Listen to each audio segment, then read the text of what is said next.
And we are live. Welcome, guys. Welcome to the Sartain Report. We're about to get into it. You guys know we did a reaction on Friday, the day of the debate between Candace Owens and Andrew Wilson.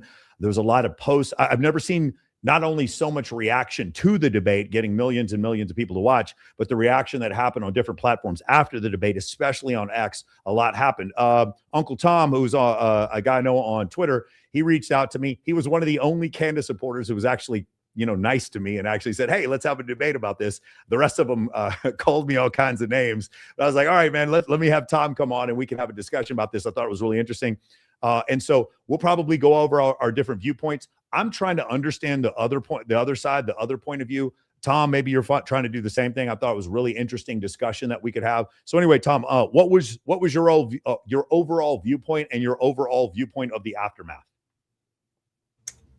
Yeah, so overall viewpoint of the debate.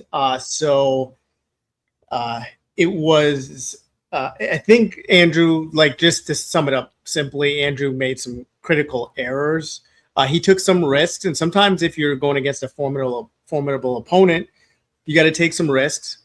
And he took the risk, he gambled, and I don't think it paid off in his favor when you're talking about the opening statement that he made, and some of the things he said in there, and he had some inside jokes that maybe the audience at large didn't understand, talking about dreams and intuitions and things that maybe, Candace, you have to be vulnerable to talk about your dreams. And so he took a bit of a risk there.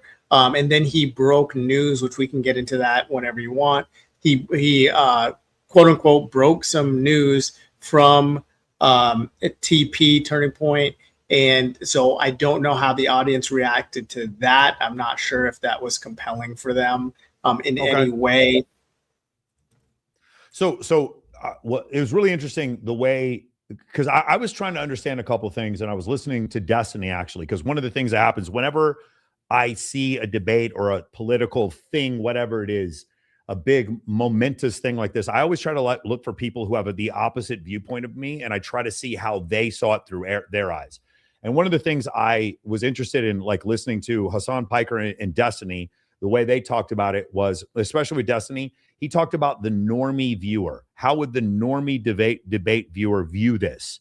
And so that's the way you look at it as well. Like, how would the middle of the road guy who doesn't know much about this case, how would they see it? For me, I looked at it a little differently because, I did some debate prep. I was somewhat convinced that Tyler Robinson, pretty ignorant to the whole thing. I mean, maybe 68% convinced that he was guilty. I would say after looking at the DNA evidence, I'm probably closer to 85% convinced that he's guilty. And so for me, what I was looking for, almost like from a scientific standpoint, is like who presented an argument that was more germane to the guilt or innocence of Tyler Robinson. And so from that standpoint, like, for instance, you said Andrew Wilson took a chance by trying to get her to name all 7 of the charges. Whether or not she could name the charges is not germane to his guilt. Would you agree to that? Like, I understand that it didn't look good as far as the normie optics. I just don't think it had any bearing on the facts of the case. Do you see what I'm saying? I do. Yeah, so we can get into that. But a lot of these, you talk about the aftermath, a lot of these conversations happening around the debate. Also, I noticed that nobody seems to define winning and losing in a debate. We know it's subjective. So that's something that I don't know. I feel a lot of Candace supporters defined winning and losing after the debate. They did a lot of defining of that. The thing is, I'll tell you, so a couple things. Yeah. I'm going to ask you this. So, number one, do I concede that Andrew trying to gotcha her when he said, hey, can you name the 7 charges, that was a poor debate strategy? I would concede that, even as someone who thought Andrew Wilson did better in this debate than Candace. Would you concede that her not knowing that Tyler Robinson admitted to being in the surveillance footage, which is germane to his guilt or innocence, would you admit that that was a bad move for Candace? So she that there is some debate, if you will, around that, right? Because she said that I'm not sure. She didn't seem intimidated by it if it were there. Does that matter though? If she's intimidated, she didn't know it. Yeah, I don't think it's a priority for her, and we can speculate as to why. But I don't think it's a priority for her because of different issues. I think when you're looking at the prosecution and this, I guess this would be the charging document that this was in. If you look at any charging documents with any case ever, it's always going to be set up in a position that is advantageous to the prosecution. So we don't know any of the details around him saying that. And so I think that is one of the things that should be, or has been, don't quote me on it, admitted as hearsay. I think it still falls under the 1102 she alluded to. So that's why I think she, which you could argue that using that 1102 to just dismiss everything without being really specific about what's included and what's not. But that particularly, I think with him saying, Tyler saying that, you have to look at things with the specific to the confession. I think that's why it would be hearsay. You have to, I can't remember the term. I guess what my point is, and I understand your point. My point is, if we're keeping score, I don't know how Candace gets a point for remembering the charges, but Candace doesn't lose a point for not knowing that. Even if Candace watched the Candace watched the preliminary hearing just like Andrew did, and she didn't know that. Do you see what I'm saying? It's like Candace. Candace can take a point, but she can't lose a point. All right. You see what I'm saying? That's my point. Yeah. So I'll meet you in the middle. We'll give her 7 points for the getting all 7 charges, and we'll just give him 1 point. I think, but my point is, okay. Let me see if I can explain this. If I'm having a debate with a flat earther, and I say that the speed, the force of gravity is 10.81 meters per second squared, when it's actually 9.8 meters per second squared, it doesn't change the force of gravity. Do you see my point? Right. Yeah. So that's it. Let's go over the part here. That's why I think it's Tyler Robinson's, because Tyler Robinson said in his text messages, you'll be able to see me on security footage at the campus. Said it in his own messages.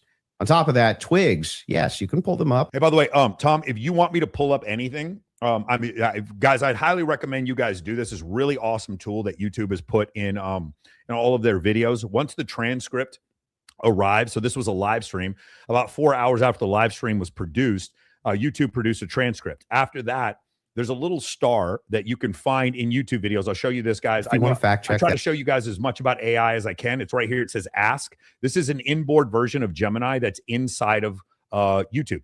This is great for pulling up timestamps instantly. And you can vaguely mention something. It will go through the transcripts and pull up timestamps. It's really phenomenal. It's actually a great tool for timestamping your own video. So I highly recommend you do that. I don't have to be anywhere. I'll go 4 hours if you guys want to go 4 hours. So I'd like to look up all these different things if you want to. I don't want to gish galop. This is not a debate that I'm having with Tom. If you guys want me or Tom to fact check something, what I'd recommend you do is leave a super chat.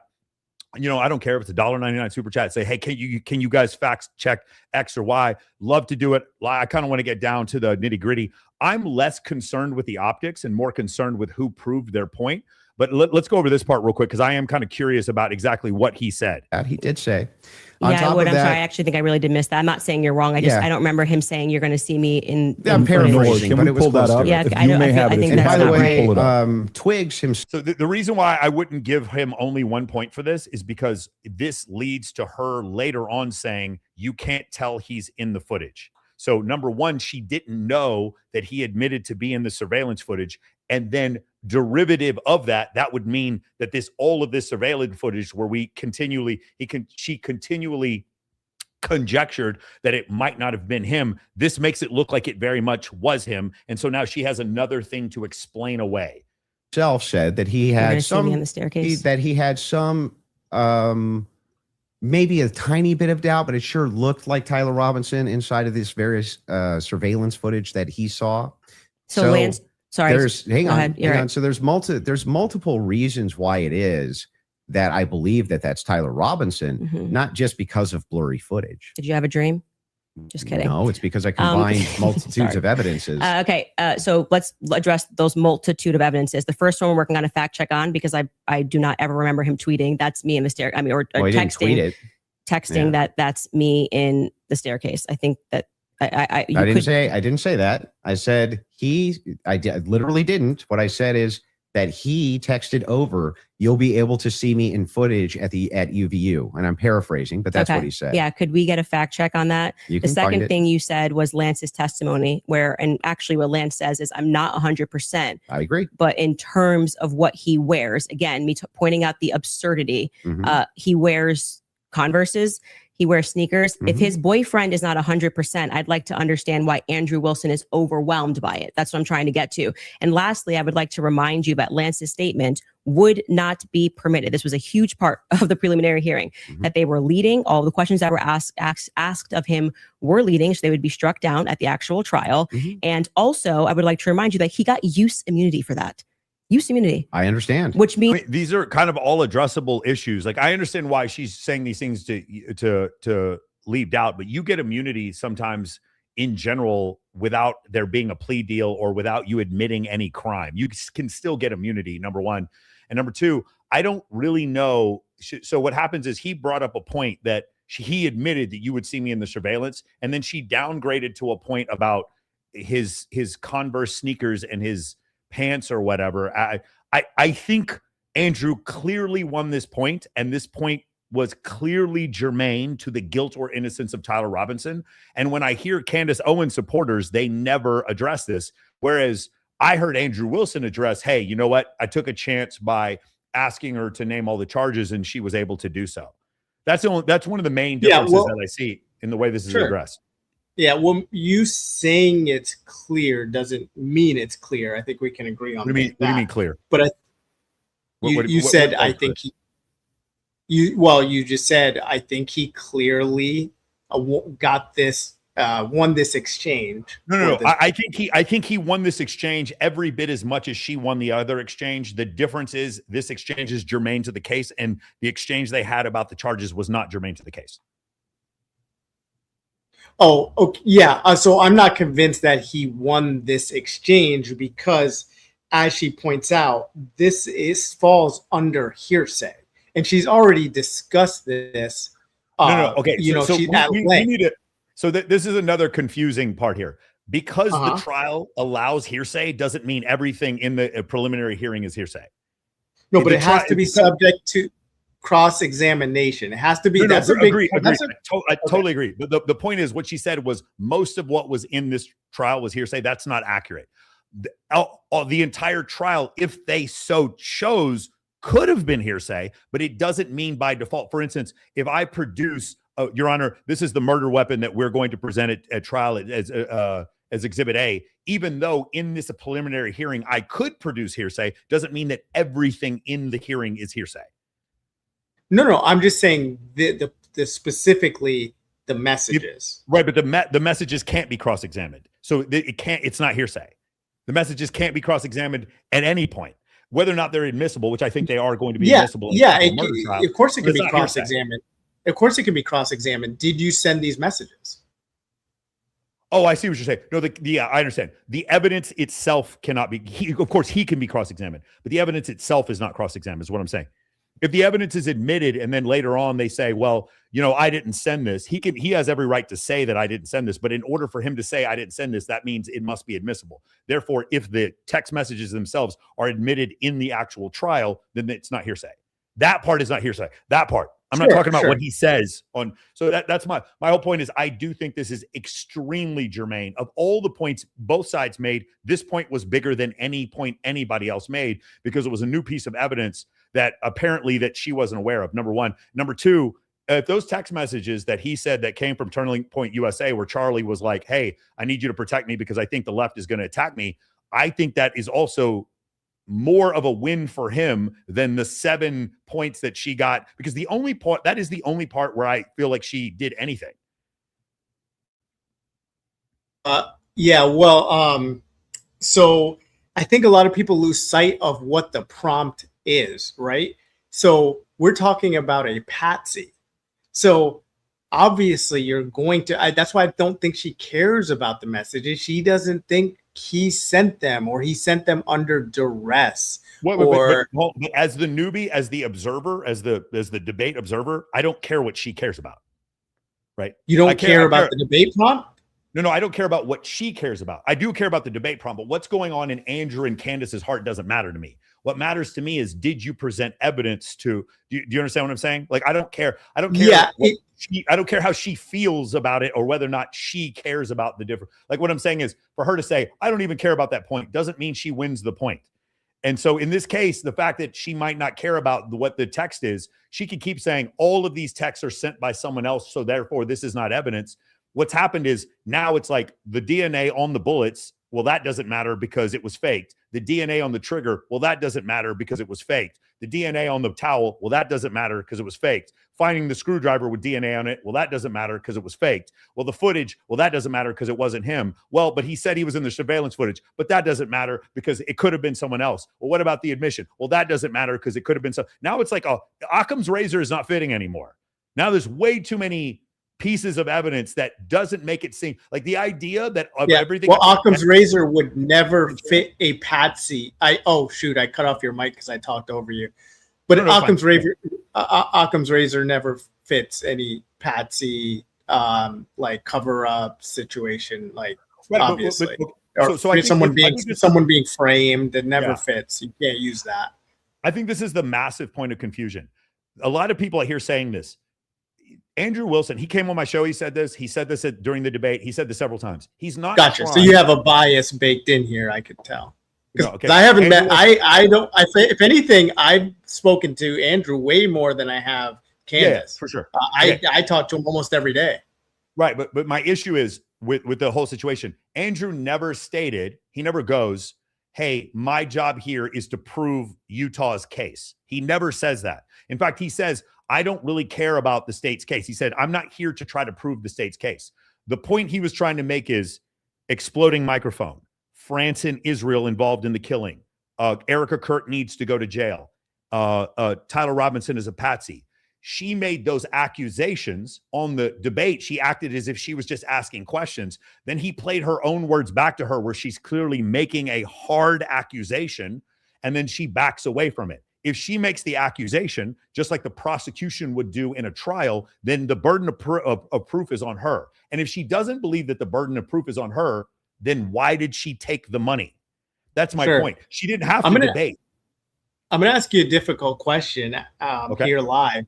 So you obviously you're well-versed in debate. That's why I'm a fan of yours in general. Love your oration and everything about how you present yourself. So why did he ask what the officer's name was on the roof? If you were to critically think, probably a gotcha. It was probably a risk. It was probably a gotcha. He was trying to gotcha her.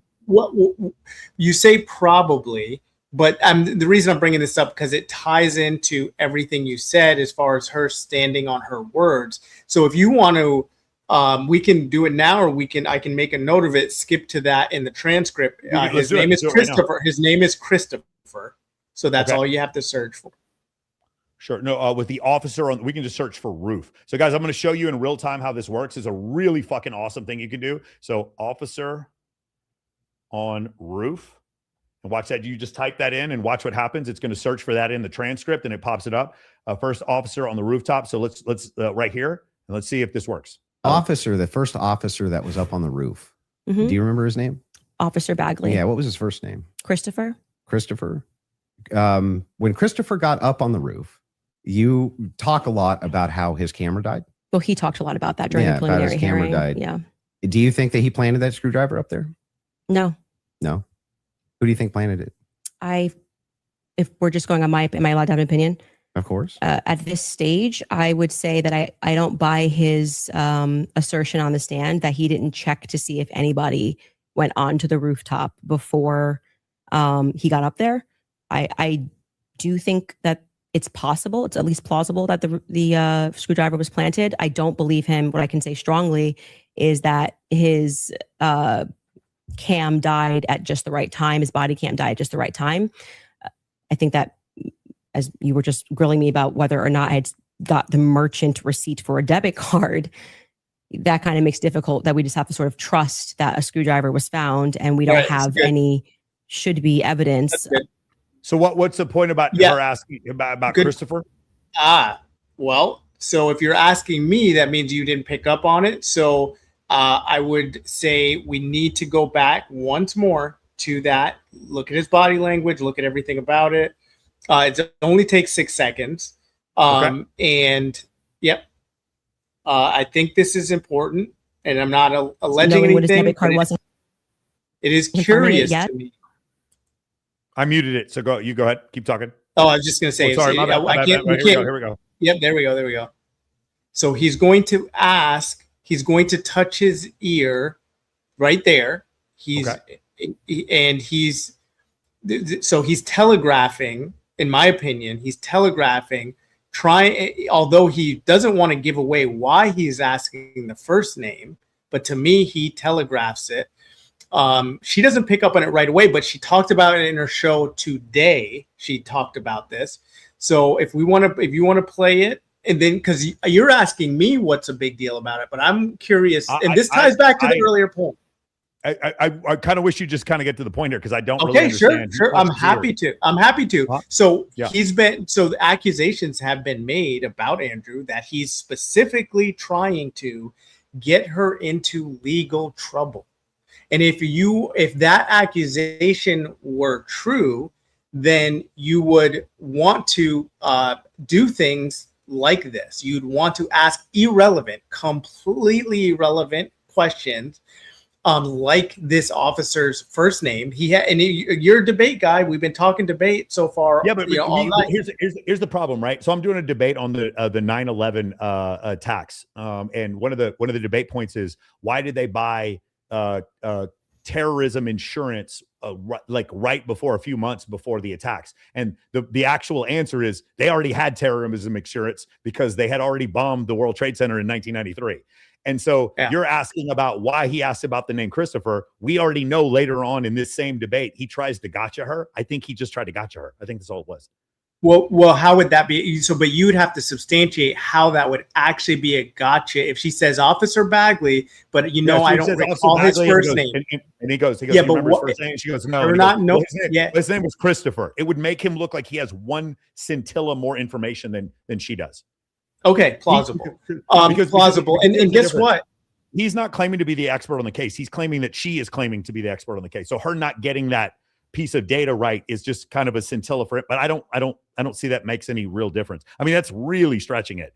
And by the way, who cares? It's her job to not incriminate herself in a defamation case. It's not his job. Yeah, and it's the citizen's job to hold the government accountable for we're paying our tax dollars for the Fed to investigate the case. There is no actual legitimate reason why we'd parrot what the government is talking about with the case in general. Everybody should be figuring out what happened on September 10th to Charlie. There is no legitimate reason to actually even be taking a Fed narrative. You could just turn on Fox News, CNN, if that's what you want to do.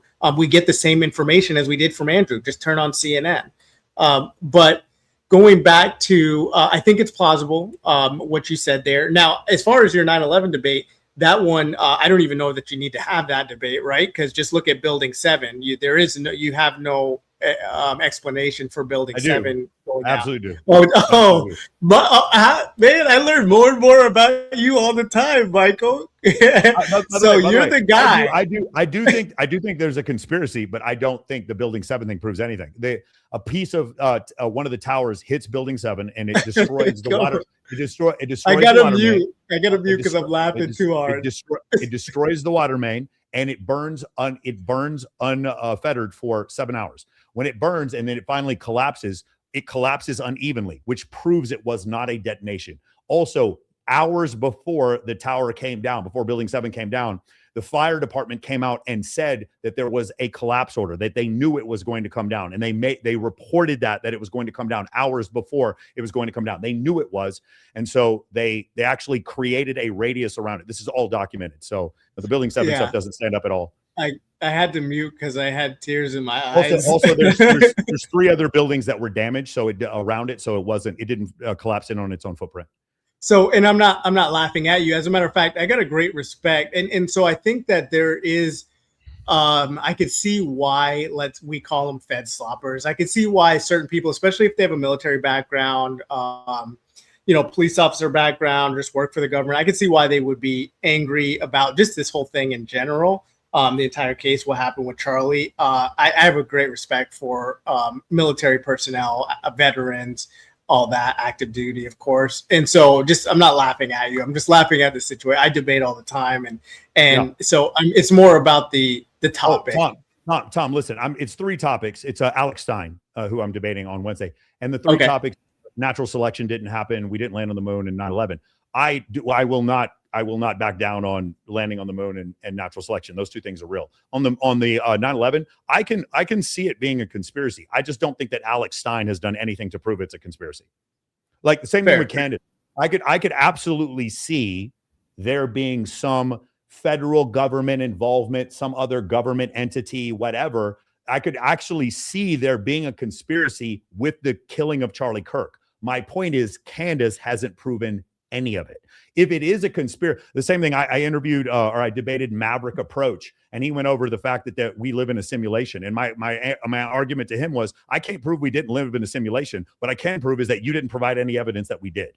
And so I'm open to the idea that we live in a simulation. I'm not open to the idea that because of what is it called? Planck lengths and the speed of light, then therefore that's a render limit in the computer simulation where I don't take that as evidence. In this case, once again, I mean, what my issue is, Candace did not know about the fact that he said that he was on the surveillance tape. Candace claimed that France and Israel were involved and then admitted she had no evidence for it. Candace stated that Erica Kirk should go to jail and had admitted she had no evidence that Erica Kirk had committed a crime. And Candace said that he was a patsy, but provided no positive evidence that he's a patsy.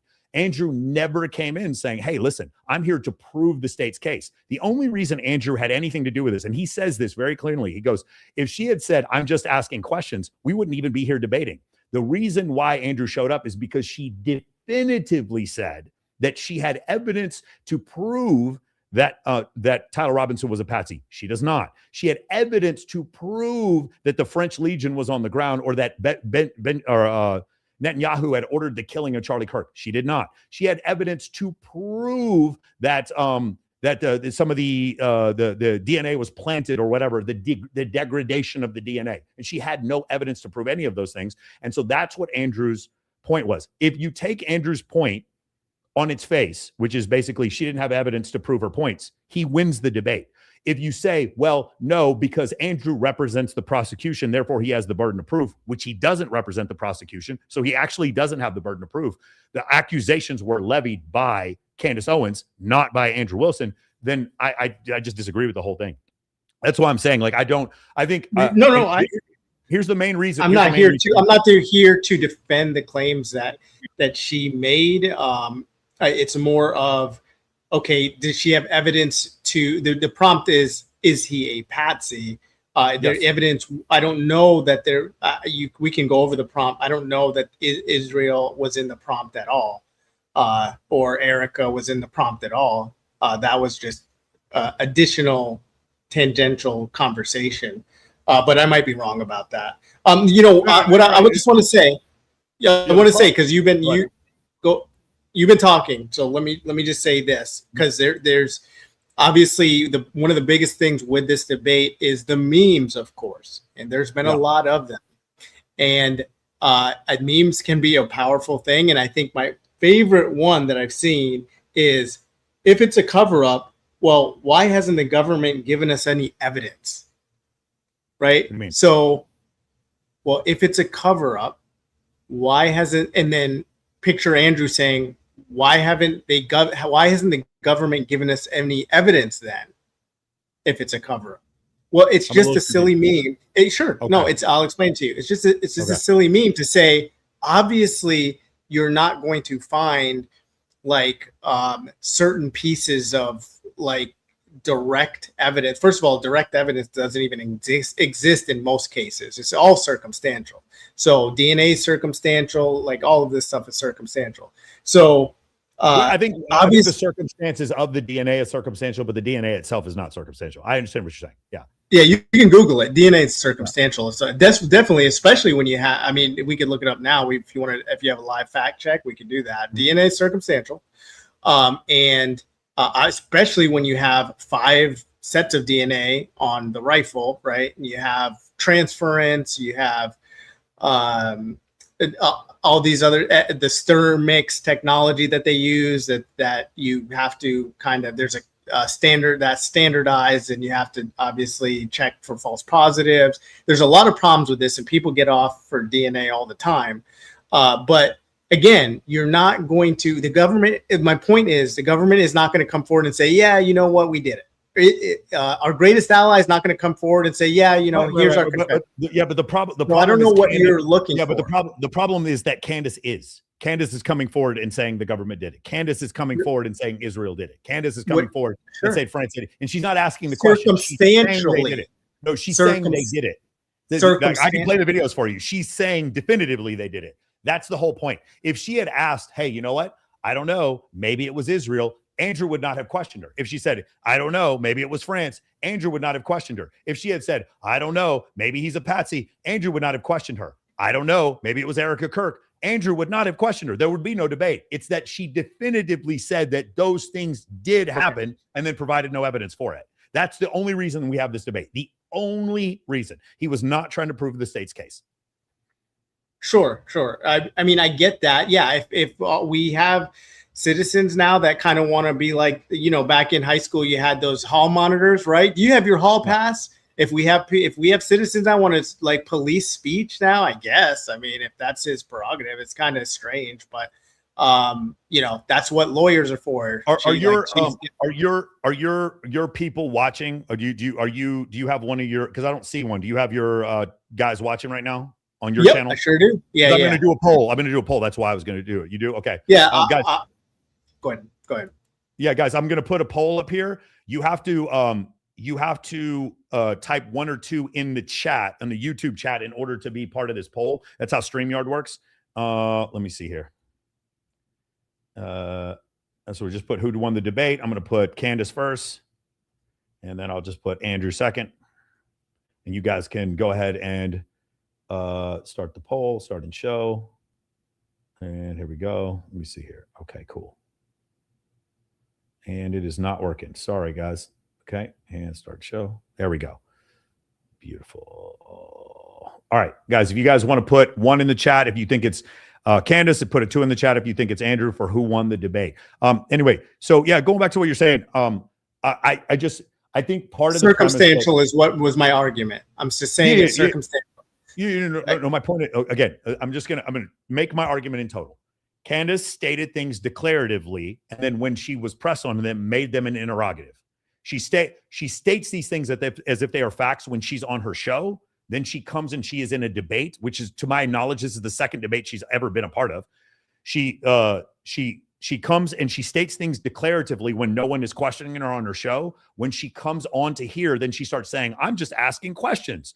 And she backs away from a lot of her definitive statements that she makes about Erica Kirk, about France, about Israel, about Patsy. And then she can't back those things up. But then I'm supposed to believe she won the debate. No, if she wanted to change her argument, that would have been fine. And if she wanted to say, hey, the burden of proof is not on me, that would have been fine. But she took the money. That's the problem. So whether or not what you say, Erica or Candace has the burden of proof, Andrew has the burden of proof. No, it's a debate. She took the money. They both have a burden of proof. And the reality is his burden of proof was that she didn't have any evidence. Not that Tyler Robinson was guilty. I just want to make sure. I'm going to say this 3 times so people understand. Andrew Wilson was never trying to prove that Tyler Robinson was guilty. I'm going to say it again. Andrew Wilson never at any point, in fact, states this definitively, was never trying to prove that Tyler Robinson was guilty. He was never trying to prove that Tyler Robinson was guilty. What he was trying to prove is that Candace's arguments were specious. That's all he was doing. Literally, there was no other purpose for being there. He said it at the beginning of the debate. He said it at the end of the debate. Then he called me and Rollo, and he said it to us. Definitively, that's what happened. If that is the standard by which we are judging the debate, he won the debate. I don't really care that she named all 7 of the charges because that is not germane to the guilt or innocence of Tyler Robinson. Yeah. I hear you on that. I hope I didn't lose what I was going to say. I think we can. Oh yeah. So the most egregious video you have of her. Let's go ahead and watch that one. Let's go. Which one is it? The most egregious video that you're saying where she has said this. Let's pull that up. Okay, yeah, we'll pull that up. So again, guys, so I'm gonna pull this up over here, and we're gonna look up Candace Andrew showing Candace her own videos.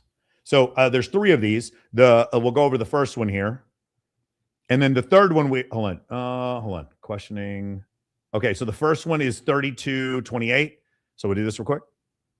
Oh, sorry. Here we go. It's included in both theories. This is because Candace demanded I defend my use of that term, which I think is fair, in describing the evidence against I'm sorry. Robinson. She on the other her videos. Hold on. Videos. Yeah, take your time. It's no rush. Her own words. And again, guys, I don't want to rush anybody. If you guys want us to fact check something, please just put it in the super chat. And there we go. We have all 3 of them right here. So we'll go to the third one is not really germane, but the first 2 are. Here we go. You'll notice the term overwhelming was included in both theories. This is because Candace demanded I defend my use of that term, which I think is fair, in describing the evidence against Tyler Robinson. She, on the other hand, only wanted to defend her theory as merely viable. That is, until I showed her clips. I don't think. No, you're playing his intro right now. Do you know you're playing his intro? Is this the intro? Hold on. No, this is 32 minutes in. Is it? Oh, yeah. You know what? You're probably right. Hold on. You're probably right. You got to switch the screens. Yeah. Okay. Hold on. Let's go to 2:44 here. I think this might be the first one where he does it. Yeah. There's a video they want to play of Candace said it's impossible to not believe Erica's complicit. If you guys want to play that video. Yeah.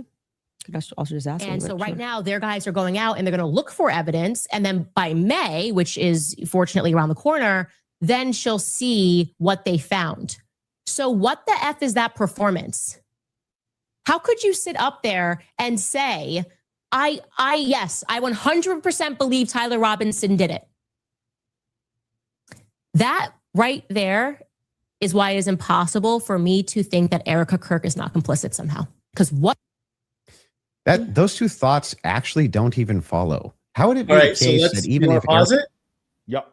So I was actually employing you to even look anywhere on YouTube, anywhere you want, to find the most egregious thing she said.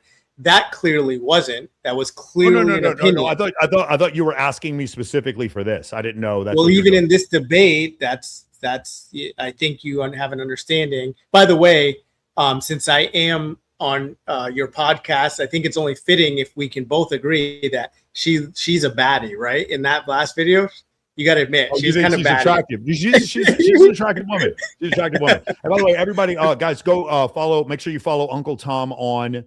Follow him on YouTube and follow him on X. I retweeted this, so you should be able to find his X account on my X if you guys want to. And we're live on X right now if you guys want. We're live on 9 different platforms right now. Shout out to everybody watching on TikTok. I'm surprised that TikTok hasn't kicked us off yet because we ready. Hey, we have to do this real quick so that TikTok doesn't kick us off. Woke. Gavin Newsom for president. Believe all women. And there is a war against Black trans women of color. Make sure that you know that women have penises. And what else? I'm trying to think what else. You have to say these things, and then TikTok will give you money if you say those things. That's kind of how it works. So yeah, gotcha. So as far as egregious, I'll just go over it real quick. Tyler Robinson and Patsy, no evidence. It was France, no evidence. It was Israel, no evidence. No. But you haven't demonstrated that though. You realize that, right? Well, no, she has to demonstrate it if she's claiming she's making the claim. No, I'm saying you haven't demonstrated where she definitively say. You just gave me a huge rant. Well, okay, so we just gave you Erica. She said Erica right here. No, yeah, I think we'll go through all of them. We'll go through all of them. It's an opinion. It's an opinion. When someone says I think she's complicit, that's an opinion. No. Okay, you're missing the point.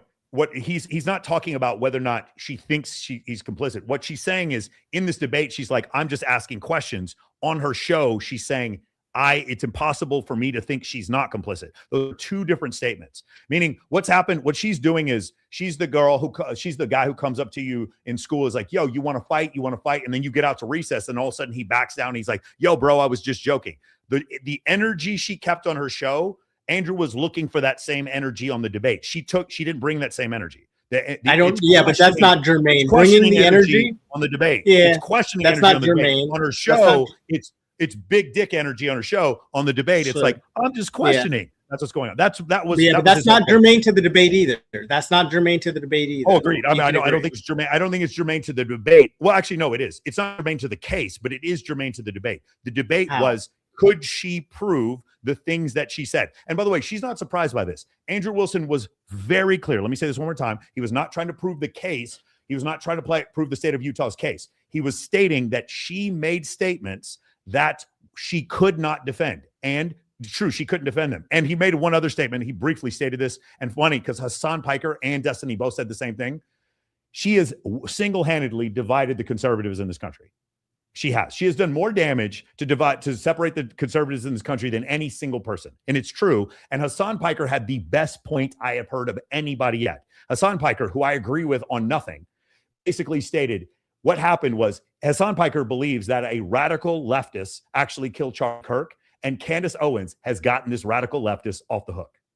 I 100% agree. You would have to agree. The narrative that Tyler Robinson, a gay man, and yes, I'm going to call him gay. He was in a relationship with a trans man. A gay man was in relationship with a transitioning boy and committed an act of murder, allegedly, because of LGBT reasons, would make him an LGBT extremist. And Hassan Piker astutely made the statement that what that means is now you've taken a radical leftist, which Hassan Piker cannot defend, and you've just taken him off the board. So congratulations. You've done the less work for them. Yeah, I mean, even Andrew Wilson's only 75% sure of everything. 75% to 85%. Yeah, so he's definitely, that's not overwhelming. You'd have to agree. That's not overwhelming. By definition. We're moving from the one point. The point initially was that what Hassan Piker, remember, I don't agree with Hassan Piker on a lot of stuff. The point initially was that Hassan Piker was making. What he was saying was, what happened is if if Tyler Robinson's convicted, then what happens is it goes another on the tally for leftist wacko murderer. Right? Now, leftist wacko murderer. Now, what Candace has done is a conservative has taken the eraser and erased a leftist wacko murderer from the board. That's all Hassan's saying. That's all Hassan's saying. Yeah. And so that they're divided because they're arguing over leftist wacko. And when you think about it from a strategic standpoint, that's a terrible thing for conservatives. Well, this is kind of Candace's point, though. What better motive do you have to have a propaganda, push out propaganda to try to unite conservatives against leftists by being involved, or I'm trying to be careful myself, but just being involved to get this job done. Like, that's making the point. That's making Candace's point. You would want to blame a leftist. Obviously, you'd want to blame a leftist. That's not evidence. That's conjecture. That's not evidence. I didn't say it's. You just stated a bunch of conjecture. You're quoting Hassan Piker and saying that's conjecture. No. What I said is not conjecture. Okay, so here's the reason why. Let's talk about objective truth. No, hold on. Let's talk about slippery. Okay. No. It's a hypothetical. It's not conjecture. Listen. If the conjecture would be this might affect some people. What is okay? Can we say this? If Tyler Robinson is convicted, then conservatives would count this as a leftist wacko murderer. Yes or no? Is that conjecture?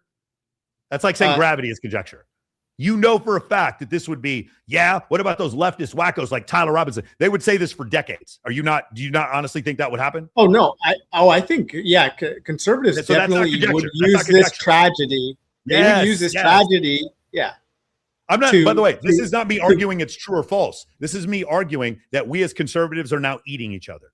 That's my argument. It took a leftist to witness. He goes, I'm happy about this debate because I was just going to say the whole conservative thing, I would even question that. Anybody trying to shut down Candace's speech, I have questions about you even making the statement about your being a conservative. Nobody's trying to shut down. Yeah, well, yeah. I mean, I'm not reporting her. She can say whatever she wants. I don't care. Well, I'm not saying you specifically. I'm just saying really anybody that is like has a problem with what she's saying, even if she did say something very egregious and explicitly said that our greatest ally was involved, which she didn't. But let's say she did. Any let's play the quote unquote conservative. Well, any quote unquote conservative saying, "Hey, I got a problem with her talking like that." That's more like leftist. That's more leftist. I'm sorry. So this is okay. Hold on. I'm gonna back up to one thing real quick before we get to the other clips. The way freedom of speech works is so misunderstood, Tom. It's so misunderstood. People think freedom of speech is about freedom of good speech. It's not. Freedom of speech is when you talk to someone you are considering voting for, and then they start saying the earth is flat, and you're like, oh shit, I'm glad he had the freedom to speak that, so I know I have the freedom to not vote for his ass. That's how freedom of speech actually works. Freedom of speech includes stupid speech. It includes dumb speech. Nobody who disagrees with Candace is saying, well, I mean, I'm sure there are some people, but it's not Andrew, and it's certainly not me. It's not Rollo. None of us are saying Candace should lose her X or lose her YouTube because of what she said. No one is making that claim. We can disagree with her, but we can only disagree with her in the realm of free speech. That's the only way. This is not Stalinist Russia. Of course, she can say whatever she wants. Just like I've had debates with flat earthers, and then for months afterwards, I get these horrible messages from them where they just call me all kinds of names and start talking about the fucking reptiles underneath Antarctica. It's fine. I don't think that they should lose their channel, though. There's a big difference. I can disagree with them. I don't think that she should lose her channel. No one is making that statement. Yeah. No, James Madison, how he meant this was actually for us to be able to criticize the government. Has nothing to do with anything you just said. Yeah, it's just about and so you guys are kind of not that is criticizing. Nothing to do with you. That is criticizing, but it's also to criticize each other. James Madison did not have a problem with one individual criticizing another either. It's not just the government. Well, that's what I'm saying. That was the intention. Okay, that was the intention. That's the foundation. That's the foundation. Right. But even with the government allowing the political opponent of the current incumbent president to say something smart, the current incumbent to say something stupid, or the other candidate to say something stupid, that's part of freedom of speech as well. Freedom of speech allows you to screw up, and that's why it's so important to continue to have it. Freedom of speech allows you to use words. Again, I'm debating against a guy who said several things that are just blatant lies, and I'm using ChatGPT and Hermes to scrape every single thing that he said that contradicts everything other thing he said. I'm going to use it against him. That's how freedom of speech works. I love freedom of speech. It's incredible. Use it against me. I screw up all the time. I don't mind. But as long as we are all on the same playing field, it's better to do this than the other way. It's better to do this than the other way. All right, let's go to the other claims that she makes here.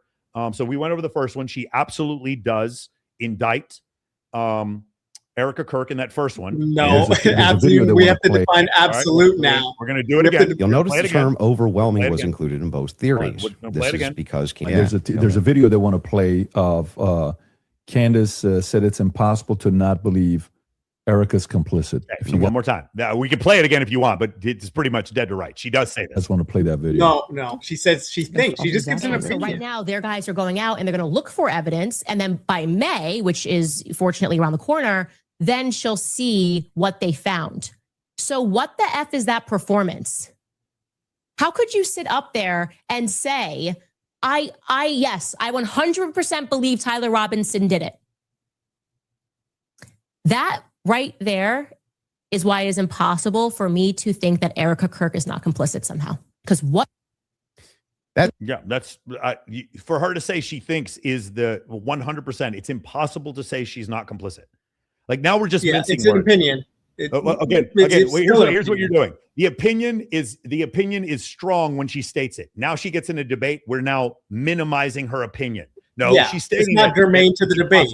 It's not germane to the debate. One more time. It is germane to the debate. It's not germane to the case, but it is definitely germane to the debate. So you're gonna say that. And let me ask you something real quick, Tom, real quick. Really important question here. Would you trade places with Tyler Robinson right now? I'm a very heterosexual man, sir. No, but just saying, like, but imagine you could still be you, but you would trade places with him. Same charges on you. You're in the same holding cell, but you're still you, but the same facts of the case. Would you trade places with Tyler Robinson? He's a patsy. He's going to jail. That's what happens to patsies. They go to jail. Oh, so I mean, but it's obvious to other people that he's not going to go to jail. Like I saw a bunch of people saying that. I don't know about that. Seems to me like, well, maybe if they don't know anything. If they don't know anything that's going on with the case, but yeah, if he's a patsy, obviously he's going to be unalived or go to jail. Some people think he was supposed to be unalived already. I'm glad I can make. That's how I was, bro. That's how I was laughing when you were talking about the building 7, like the Twin Towers coming down on building 7. This is what I was laughing that hard, bro. Yeah, but like I have photos to show the north end or the south end of the building 7, and it's have a piece of the World Trade Center inside of it. That's the difference. It's fair. I have evidence. We don't have to go there. We don't have to go there. All right. So let's go to the next one. She absolutely does impugn Erica Kirk. You can keep acting like she doesn't. She absolutely thinks that Erica Kirk is guilty. Let's go to the next one here. Sure, buddy. I do want to play the Twigs clip. That one is important to me. The Twigs DNA clip. Yeah. And they're going to pull it up just to have you respond. Well, to it. you don't have to play it because, like, if you're saying that when I initially watched it, I thought that Lance Twigs. No, we don't have to do this one. She does call her own foul, so we can skip this one. Candace, to her credit, calls her own foul right here because she did say something about the Lance guy's DNA on there. It turns out that there is no evidence that the DNA is on there. Let's go to the third one. But just to be clear, whenever I make a mistake, I just correct it. So that's why when you were asking me 3 times, I've already said we don't know yet. And I've corrected that mistake. So if the purpose of you showing this is to demonstrate that Candace makes mistakes sometimes when she's taking in a lot of information and she's reading through legal documents and she's trying to remember 9-hour testimony. It's just demonstrate something else. It is, in fact, the case. We're all going to make mistakes. Yeah. I'm going to make mistakes. And I've already You're going to make mistakes on the case. Yeah. But in this case, you were very adamant that his DNA was on the gun itself. Yeah, so I'm just saying that it's not ruled out. We know that there's 5+ prints. I've said this so many times. I had to rewatch the testimony again. It's like 9 hours a day. It got very scientific when they were speaking about this. And I think I wrongly extrapolated that they meant all 3 of them were on the prints when the only person they officially named was Matt Robinson. So we don't know yet if Lance Twigs has his DNA on the prints, DNA on the gun officially just yet. Okay. I've already conceded that. Sure. So that's fine. And then the last one is one with Erica Kirk. Sure. This is like the Erica Kirk. All right, Erica. You could just sit down with me, Erica, but we can do it this way. This goes back to a previous claim that you made. Yeah, sure. I'm bringing it up. Straight to jail. Straight to jail. For questioning, at least, Erica.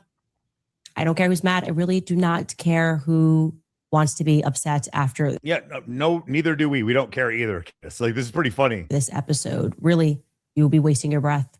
You can spend $1 billion on influencers because this is all becoming increasingly inexplicable. You are asking me to be an idiot, actually, and I cannot do that for you. Someone once commented beneath this show that if the situations were reversed and there were this many verifiable lies, so straight to jail. Yeah, I don't know that your point holds, Tom, that she wasn't accusing Erica Kirk of being complicit. Yeah, I don't see it. Again, lawyers would look at the language and say, look, this is an opinion. When we're not in trial. I'm not comparing her, what she said, to like testimony in trial. I'm comparing her light, gentle, I was just asking questions, kumbaya. Sure. Oh yeah, fair. No, that's fair. I don't want to have a debate. I will concede it. Yeah. But she talked tough on her show, and then when she got in the debate, she backed down. Yeah. One other thing. Now, the audience doesn't care. You're the only one that seems to care about this. I don't know why. I think a lot of people notice this. Anyway, I can't do that. I'm not. But the you United don't have States any government. positive evidence of that. Okay. Right? Liz, I don't. Can you just stop? It's actually just like annoying to hear you keep saying positive evidence. I've just asked me what I think, and I just tell you, yes, I think they are that's involved. That's a claim. No, I said here's what I think. I have every right to ask you about your claim. Yeah, but and if there's positive evidence in for this your statement, claim, I literally just said I think, and I am allowed to think. And Yeah, you you're keep allowed saying, to think, do you have but you're positive making a evidence? claim. I have tons of positive evidence that I'm allowed to think. Yes. I agree. You're allowed to think. Okay. So nobody's disputing whether or not Candace Owens is allowed to think. What I'm asking is but you have what's your issue then? What is your issue with the statement? evidence. I think that Israel is involved. That's not just what you said. You said I did say it's with full confidence. Yes. You would think that if you had full can you have confidence confidence to think when you think? If I said, for instance, I think I'm going to be late to work, right? With full confidence, I would say my evidence for that is that I'm 20 minutes away and I need to be there in 5. Andrew, that's how you would know whether or not you had full confidence. I'm going to tell you something. Hang on, let me finish. Sure. If it was the case that I said I have full confidence I'm going to be late to work, I would say my evidence that I'm going to be is that work is 20 minutes away, right? And I have to be there in 5. So I have full confidence. That's why I would think that. So I'm asking, if you think that Israel and France were involved in the assassination of Charlie Kirk, and you say with full confidence, I'm just asking for the evidence, or at least walk me through the mindset of why it is that you could think that with evidence. I actually don't have to walk you through why I think. I can give you something that I think with full confidence. Yeah, except she took the money. So she kind of does. I think with full confidence that you lost the substance of this debate, and now you're moving toward things that I have said that I think, which I can do. I'm allowed to think that. To this debate. It's not exactly pertinent to this it's debate. 100%. So my point again, she definitively says France and Israel are part of this, and then comes back here and says, I don't have to explain why I said what I said before. When she's in the debate, she's kumbaya, bro. We're just having a discussion. We're not debating, bro. I'm just asking questions, bro. On her show, big dick energy. It was Erica. It was Israel. It was France. That's my whole point, and that was his whole point when it comes to, hey, shout out Rolla Tomasi's on here, guys. Give him a shout out if you guys want to ask any questions. Let's get to super chats. Actually, Tom, Tom, is there anything you want me to pull up? Let me know. We'll set that up here in a second. Let's go to super chats here real quick. 75 isn't overwhelming. Any sport would say that. He said 75 to 85. Why don't you guys get that right? So many people keep focusing on the 75%. By the way, 85% is 1.5 standard deviations for those of you who don't understand math very well. Candace was cheating by using baby oil to pretend she didn't say what she said. Lying isn't a mistake. Don't believe your eyes lying. I don't know what that means, but I don't know what baby oil has to do with shit, but could absolutely super cool. Candace is jealous of Kirk's wife, and she thinks she could do better by running the company. She admitted that her theories were speculation prompted by her audience. Kirk is turning in his grave. This is really interesting. So the idea, I guess what this person is saying is that maybe if Candace had been offered to run Turning Point USA, then maybe she would think that Erica's less complicit. I don't know. That's an interesting theory. I don't know. That's an interesting one. I don't know. I think there's a rumor that she wanted to buy Turning Point at one point. Yeah. I heard that. Next one here. Let's go. She said it. It's impossible for her to think that she is innocent, thereby saying she knows she is guilty and can no longer pretend she's innocent, clearly saying that she is guilty. Yeah, my whole point is this. Like, again, we keep making this massive mistake that we're acting like Candace Owens is not an attorney, and neither is Andrew Wilson, and Patrick Bet-David is not a judge, and they're not in Utah.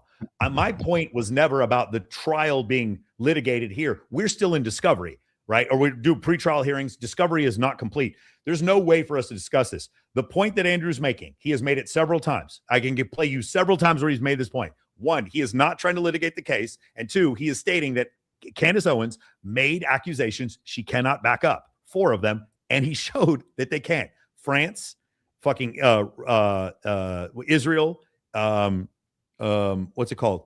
Patsy, and I forgot the 4th one, Erica. Those 4 accusations. There were several others, but those accusations were the ones that she made. And then she also did not know that Tyler Robinson said that he was on the surveillance tapes, which changes the dynamic of this case.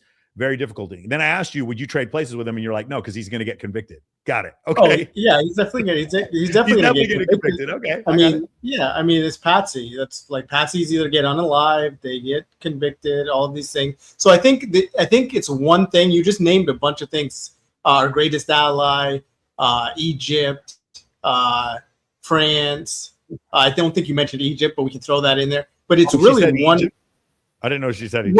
Well, if you look at FAA records and the flight logs and which aircraft was in the area leading up to in that day, and who could have been based on the call signs, who could have been on those planes. And that's why she's saying that. So it's one issue. It's Patsy. It's just one. It's not four. It's one issue. It's Patsy, right? And then you have, how do you pull this off?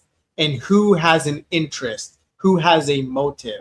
And like all the circumstances surrounding that. And so on her show, she is going to discuss the FAA records. It is curious as to why dignitaries are going to be on the ground in whether it's Scottsdale or Utah, etc.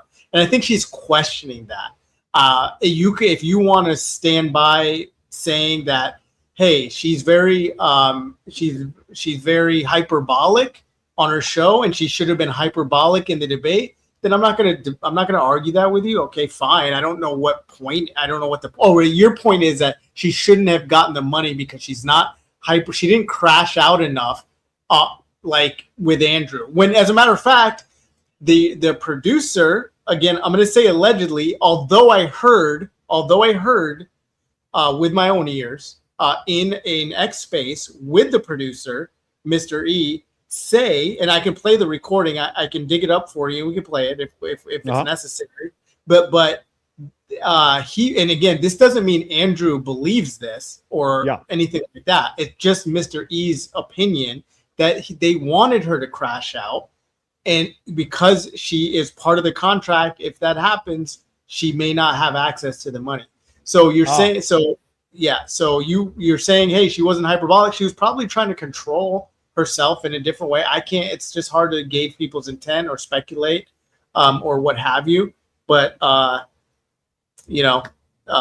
Mr. E is not very fond of me anyway. So, but we have maybe a working relationship, as you could say. I've debated Andrew a bunch of times, and I think they're okay guys. It's a little bit curious though, as far as the allegations that they're doing the bidding of Turning Point.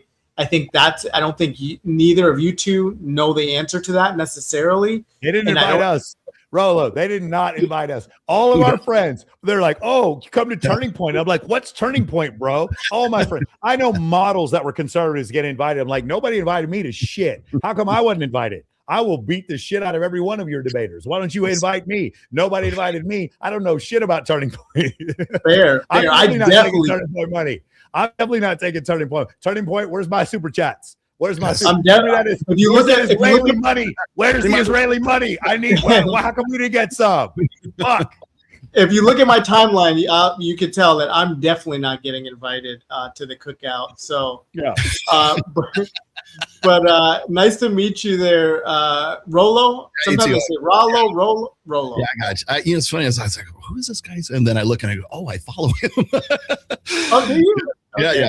Yeah, I'm on. I didn't realize. Yeah, so I realized that Sartain had to bring in help, and I'm fine with it. I don't mind 2v1s. I'm not much help in this, quite honestly. I'm just here for the ride. Mike knows way more about this than I do. So That's fair.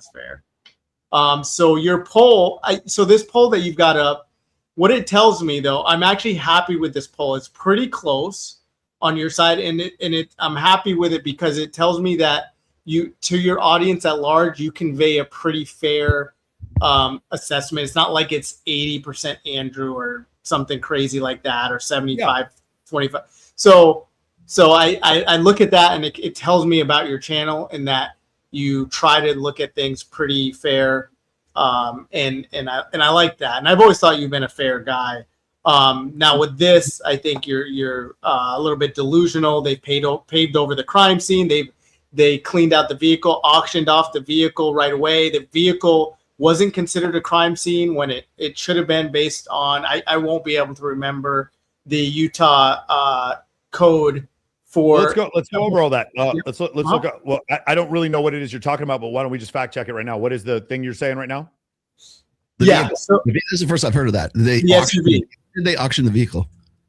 Yeah. It was within 14 to 30 days that thing was gone, and I'm going to look up the statute because there's a statute that says if there's biological material in the vehicle, that actually has to be confiscated. Essentially, confiscated is not the right word. I can't think of what the word I'm looking for is, but they needed to classify that vehicle as a crime scene.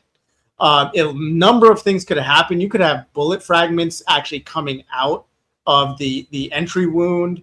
There could be bullet fragments in there. All they did, they cleaned it up. I could look it up and get you the Carfax and everything. The vehicle was auctioned off in the Charlie Kirk assassination case. What else? What were you asking about? I want to get it all in here. The crime scene was paved within 4 days. On the fourth day, it was paved on a Sunday in a Mormon area of Utah. It's paved on a Sunday. Over. Okay. Yep. And what else? So I mean, if you want to talk about Harrison Smith's tweet that he put out August 23rd, I want to say, of 2025, saying he had credible information that they were going to unalive Charlie Kirk. Now he didn't said what? Harrison Smith this or what? Tweet. Yep. Saying they were going to kill. Yep. The condolence letter from our greatest ally, allegedly, all of this stuff is alleged. I'm just going to protecting you guys and myself. But the condolence letter from our greatest ally was dated September 8th or 9th. And we know he was unalived on September 10th. I want to say it was the 8th, 2 days before the condolence letter sent. And we have copies of that. Does Uncle Tom know that if it's legitimate or not? Okay, anything else? Anything else before I run this? Any other thing? We can stop there. It's fine. Okay, cool. We'll go over this. I'll let you know when this pops up. I'm using ChatGPT Soul High, and actually, I can copy this. When I also copy this, and I'll put this into Super Grok too, or I can do Claude, whichever you guys want. Let me see here. Yeah, hear me. So you can run multiple. Yeah, Claude's going to be the best, but okay, then let's use Claude. Yeah. Let's use Claude here. And we'll use Opus Max 5. And we'll wait, I'm sorry. Did you put Grok as one of them? Yeah. Do you want me to put Grok? Yeah, I'm sorry. Yeah, because specific to the case, all three. yeah, we'll do all three. It's fine. Okay. To go Grok. And we'll do Grok. Well, I like to use the Chinese ones because the Chinese don't give a fuck about us. The Chinese do not care about our wokeness. They do not give a fuck about any of our shit. That's why I like using the Chinese models. So while you're doing that, I'm going to read the specific tweet. This was August 13th, 2025. Harrison Smith tweeted, "I'm not going to name names, but I was told by someone close to Charlie Kirk that Charlie thinks our greatest ally will kill him if he turns against them." Got it. So this was kind of my argument when it comes to that. I was talking with Rolo about this. Number one, the issue is as far as anti-trans, I think Charlie Kirk was first team All NBA, kind of like he was maybe runner up to be MVP. As far as anti-Israel, I don't even think he was a replacement level player. If you're going to kill somebody who's anti-Israel, Charlie Kirk was like 10th, 20th on the list. I don't think he was, in the top 10. But he was on the list. Do you understand my argument though? I feel like the anti-trans community or the trans community hated Charlie Kirk more or was more aware of him. And he made more videos, and there were more videos of him criticizing that community by a 100x than there were anti-Israel. Do you agree? You understand what I'm saying? He was labeled an anti-Semite on ADL's website. Yeah. I'm an anti-Semite on ADL. Well, but it refutes the claim. It refutes the claim he just said. We didn't talk about the gun, the firearm as well. The 30-06 narrative about right? This Remington Core-Lokt and what it could do, what impact or trauma that it would cause. So we didn't. So I just, if you check your DMs on X, I sent you the testing that Chris Mortensen's done. Have you had him on your show before? I have not. Okay, gotcha. Martinson, I'm sorry, Chris Martinson. So that's a real world test of 30-06. It goes through and through every time. Every test. No. It's not the 30-06. It's the ammo. Yeah, this is a massive piece of misinformation, bro. Like, this has been thoroughly debunked a long time ago. Yeah. Well, the ammo was for moose. The ammo was for big game. People keep talking about the muzzle. People keep talking about the muzzle velocity of 30-06. It was 2,700 feet per second. No, frangible ammo would disintegrate. No, it's not. No. It's not. It wasn't. Or soft tip ammo would disintegrate. Their full metal jacket would disintegrate. There's a bunch. Well, just show me one example. Show me one example. It should be easy to find. Bro. Since we have all day, I will show you. I actually did the research. In forensic cases with rifles, 20% of the time, the round is not able to be matched to the gun because of deformation of the slug. 20% of the time in forensic cases. Show me where it doesn't go through and through. Oh, it doesn't go through. Yeah, there's several times. And also part of his neck was missing. Part of his spinal column was missing. Yeah, but again, show me where it doesn't. Well, we'll do that. We'll do that real quick. I know for a fact you're wrong on this one. This one, 100%. People have but see, I brought evidence. Massively conflated this one. The difference is I brought evidence, and it's in your. Right, no, that's fine. That's fine. I'll show you. I'll call him. It shouldn't be too hard to find. You could probably find video of that. Hold on. Yeah, I've yet to see an example where it doesn't go through and through. And we don't need to get hung up on the ammo either. I gave you a lot of things there, but I just wanted to, before I forgot, I wanted to just bring that up and mention it.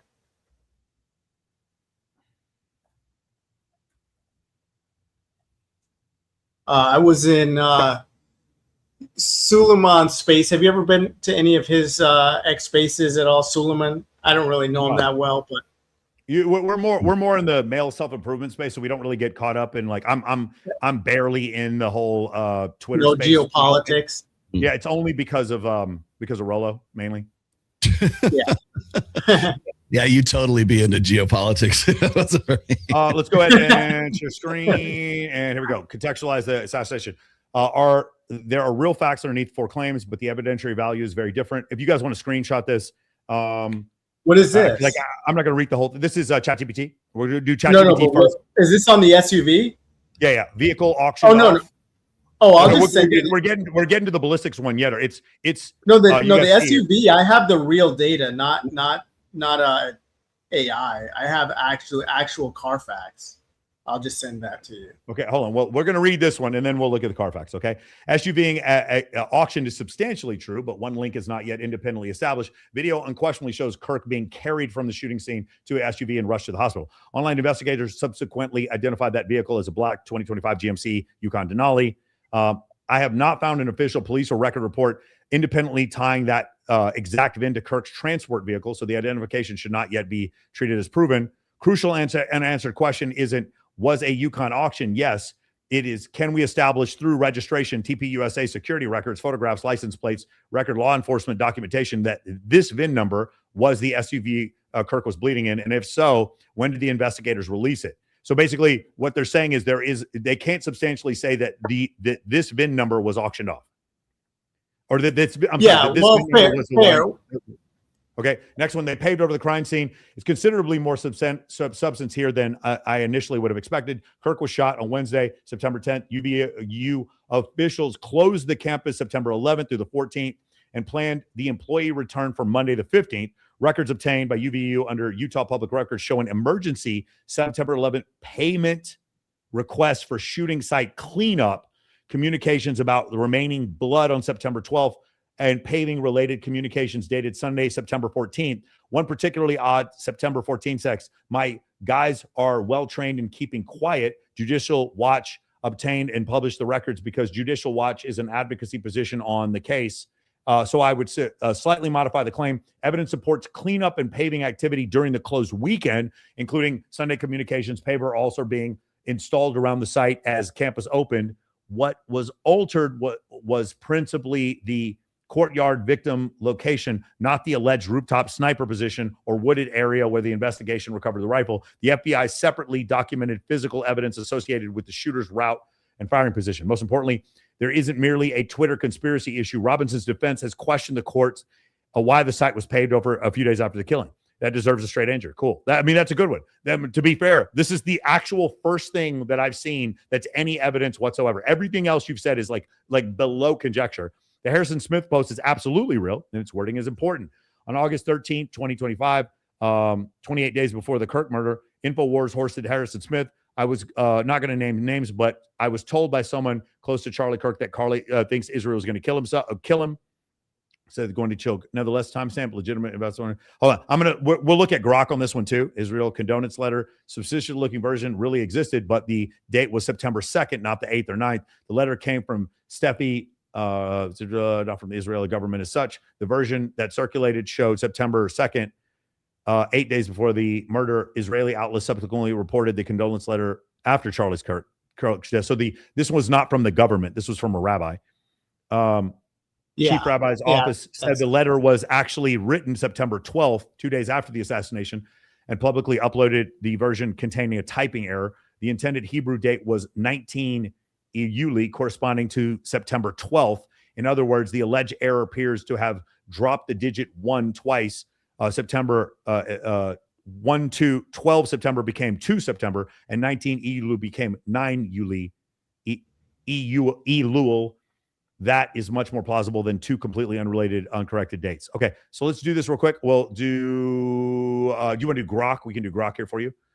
Well, check probably my DMs for about the SUV, since we were talking about that. Okay. Somebody in my chat said, hey, is Uncle Tom debating Sartain or Chat GPT? Yeah. I thought that was funny. But it's just a joke. If you guys know anything about my account, by the way, I use a lot of satire and humor. So, okay. No offense by anything I say, but you guys talk to call girls. I talk to investigators. Wait, hold that thought. On Wednesday, we have to ask how many girls are call girls on the show. Let's see how many. Let's do this one real quick. The self-reporting, though, Rolo. I don't know about the self-reporting. Okay. It might be a little bit skewed. Maybe you could get investigators to find out if they're actually call girls. Real quick. Hey, I just turned into an investigator, my man. Nice. Real quick, guys. This one, all the Charlie, the conspiracy people, you guys have got to stop using this one. This one is totally debunked. The ballistic trajectory. The premise being tested that a 30-06 must pass through the neck is false, and the single best refutation is almost embarrassingly on the nose. The direct analog, MLK, 1968. And by the way, the MLK shot. Hold on. The MLK shot, there's several others. The MLK shot was actually from half the distance. MLK shot was from 68 yards. The shot for Charlie Kirk was from 140 yards. Same caliber, same anatomy, same outcome. James Earl Ray fired one Remington Peters 30-06 soft point from a Remington 670 Game Master at roughly 205 feet. The bullet entered through King's right mandible, shattering it, traveling through the right of the neck into the supraclavicular fossa, injured the external jugular vein, vertebral artery, and subclavian artery, crossed the pleural space, transected the spinal cord and the cervical thoracic junction, and lodged near the left scapula, where it was retrieved and given to Memphis police. The recovered slug was deformed, cataloged exhibit Q64, found just beneath the skin near the left shoulder blade. Okay. Other documented. So that describes an exit. One. Hold on. One.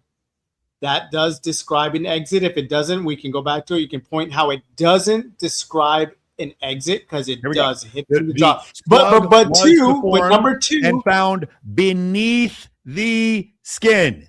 Yes, but it hit the. This is after it shattered the bone in his face. Yes. Right. And in this case, it shattered the bone in his neck. Exited, then it went to the clavicle. Yeah, but that's still inside the body. It didn't exit the body. Right, but I mean, it still exited. It hit bone first. We're talking about this. First of all, did you use analog? Did you say this is somehow analogous to like Charlie Kirk? It's definitely not. No, stop. You're doing it again. No. I'm not gonna let you do this.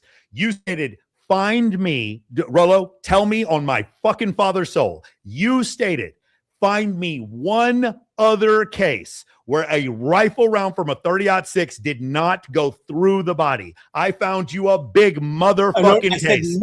Next, Michael. All due respect, this went through his neck. This went through his neck. This went through his neck. Okay, all right. Okay, literally. Let's go. We're gonna go through. Okay, can I tell you again? No. Hold on. Let me get in that word edgewise here.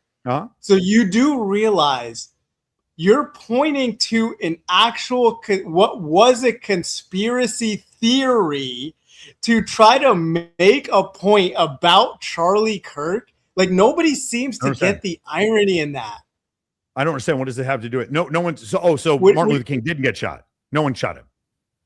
It was an exploding microphone that killed Martin Luther King. No, it wasn't said to be that it was obviously an inside job, is what I'm saying. I don't care, bro. It's hold on, bro. Don't you see the irony in that? Hold on. You don't see the irony in that. I don't care. I don't give a shit. It was fucking aliens. I don't care who shot him. Hey, one more time. Your statement.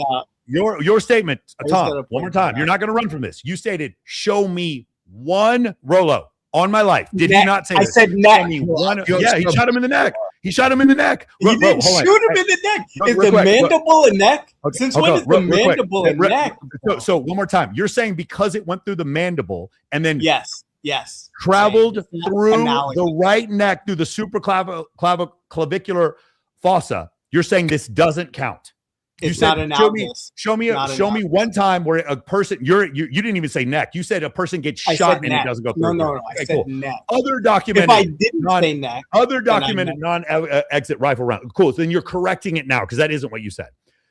This trauma director described a transpelvic gunshot wound where the round fragmented and did substantial damage to the bones, organs.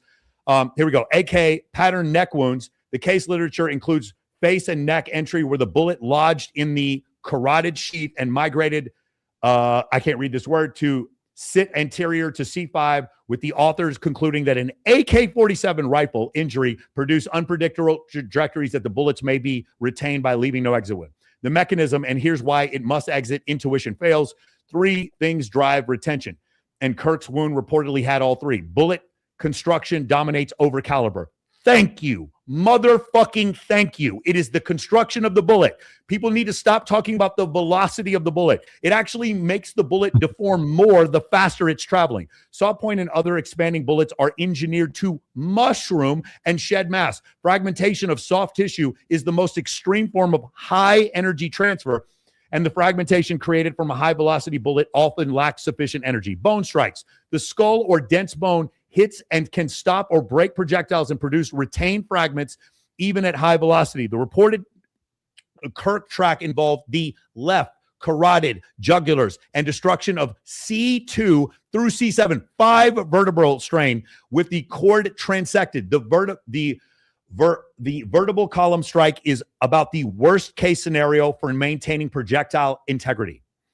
A path length 10% downgrade angle through the neck and then travels along the cervical spine is a much longer tissue path than a perpendicular through and through. Bro, I'm sorry. Stop with this argument. This argument is specious and ridiculous. You lost the argument. I'm sorry. You lost the argument. Definitely. Well, bro, I didn't say anything yet. You just read ChatGPT and said you lost the argument. One more time. Actually, that was Claude. One more time. Rollo, did he or did he not say that? Show me one example of a bullet not going through and through a person. I know this. I'm friends with Terrence fucking Tactical. I'm friends with Terrence Tactical, the guy who this is one of the biggest shooters in the world. A bullet like that can absolutely stop in a human body. No, yes, it can, but not the neck. Is what I said. Again, it didn't hit his spine. When can I speak? When can I speak, Michael? Come on, calm down, bro. You have Candace derangement syndrome right now. So this name, if you want to say soft point, we could say soft point because it wasn't frangible, right? That is designed to penetrate 18 to 26 inches. Designed for this. You kill moose boar, elk. Like you can kill rhinoceros with these rounds from a 30-06, bro. You're not. So I don't know why the point is it would go through and through a neck. I provided a study that you refuse to pull up. You're pulling up. You're very convicted. I'll pull it up, but I discounted your study. So we're going to. But you're convicted. Study. You're so convicted on this AI. You're like AI said so. No, bro, it's not because of that. It's because I know hunters and I was in the military. I know what you're saying isn't true. That's anecdotal, bro. That's anecdotal. Anecdotes, bro. Oh my God, bro. You think that I care about what AI said? AI just confirmed what I already fucking knew. I know that there are tons of examples of 706 rounds, 308 rounds, 30-06 rounds not going through people. Most of the time, let's look at the study. I think the study is more important. That's fine. The study can be more important, and then I'm going to debunk the study, and then you're going to say, you're using AI. Okay, that's fine. Let me see here real quick. And I'm pretty sure all the fact checkers on the debate were also using AI. I'm pretty confident in that. That's one of the criticisms they had. I believe the outline of the debate. They each got 3 people in the background, and they're all fact checking using pretty much the same thing that Mike just used. They shouldn't be. Yeah, they shouldn't be. They shouldn't be. I'm using. Why is it? Because you want to get as close to the source as possible. Huh? So, like, you guys are looking at AI. But hold on, stop. While I understand what you're saying, but if like Perplexity only sources other things, we can use Perplexity. In fact, let's do this. We'll use a different AI model since we use the other one. It's using mainstream. It's using like CNN and shit. I just saw one of the sources. It said factually. One of the sources was factually. What even is that? Like, you don't know. But what I'm saying is you've picked a unique person to speak with, which I appreciate it. I've got looped in, not because I wanted to, it wasn't purposeful, but just so happened to get looped in with a lot of independent investigators who have sourced the real information. We have the Carfax on the SUV. We don't need to guess. We have all the data. Do you have a printout or like a JPEG of the Carfax? Can you Can you put it up? Yeah, it's Michael's got it in his DM right now. Okay, 1 second. But we can go to the bullets first.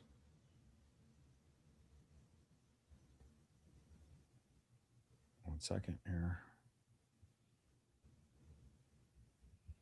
And let's go here. Okay. While you're, my chat is interested in your credentials too, while you're at it, and I think if you want to, it's up to you. But I do appreciate your service, by the way. Yeah, for sure. My credentials for what? Oh, just your military background. Oh, yeah. I was a flew special ops for KC-135 Strato tanker as a navigator for 5 years, and then I did counterintelligence for 2 years. Okay, so here's let me see here. Is this what you're looking for? Yep. Okay, I'm okay with the idea. Let me make this a little easier for everybody to see. I'm okay with the idea that Tyler killed CK, but the kill shot absolutely did not involve a Remington core 150 grain bullet fired at 10 degrees downslope.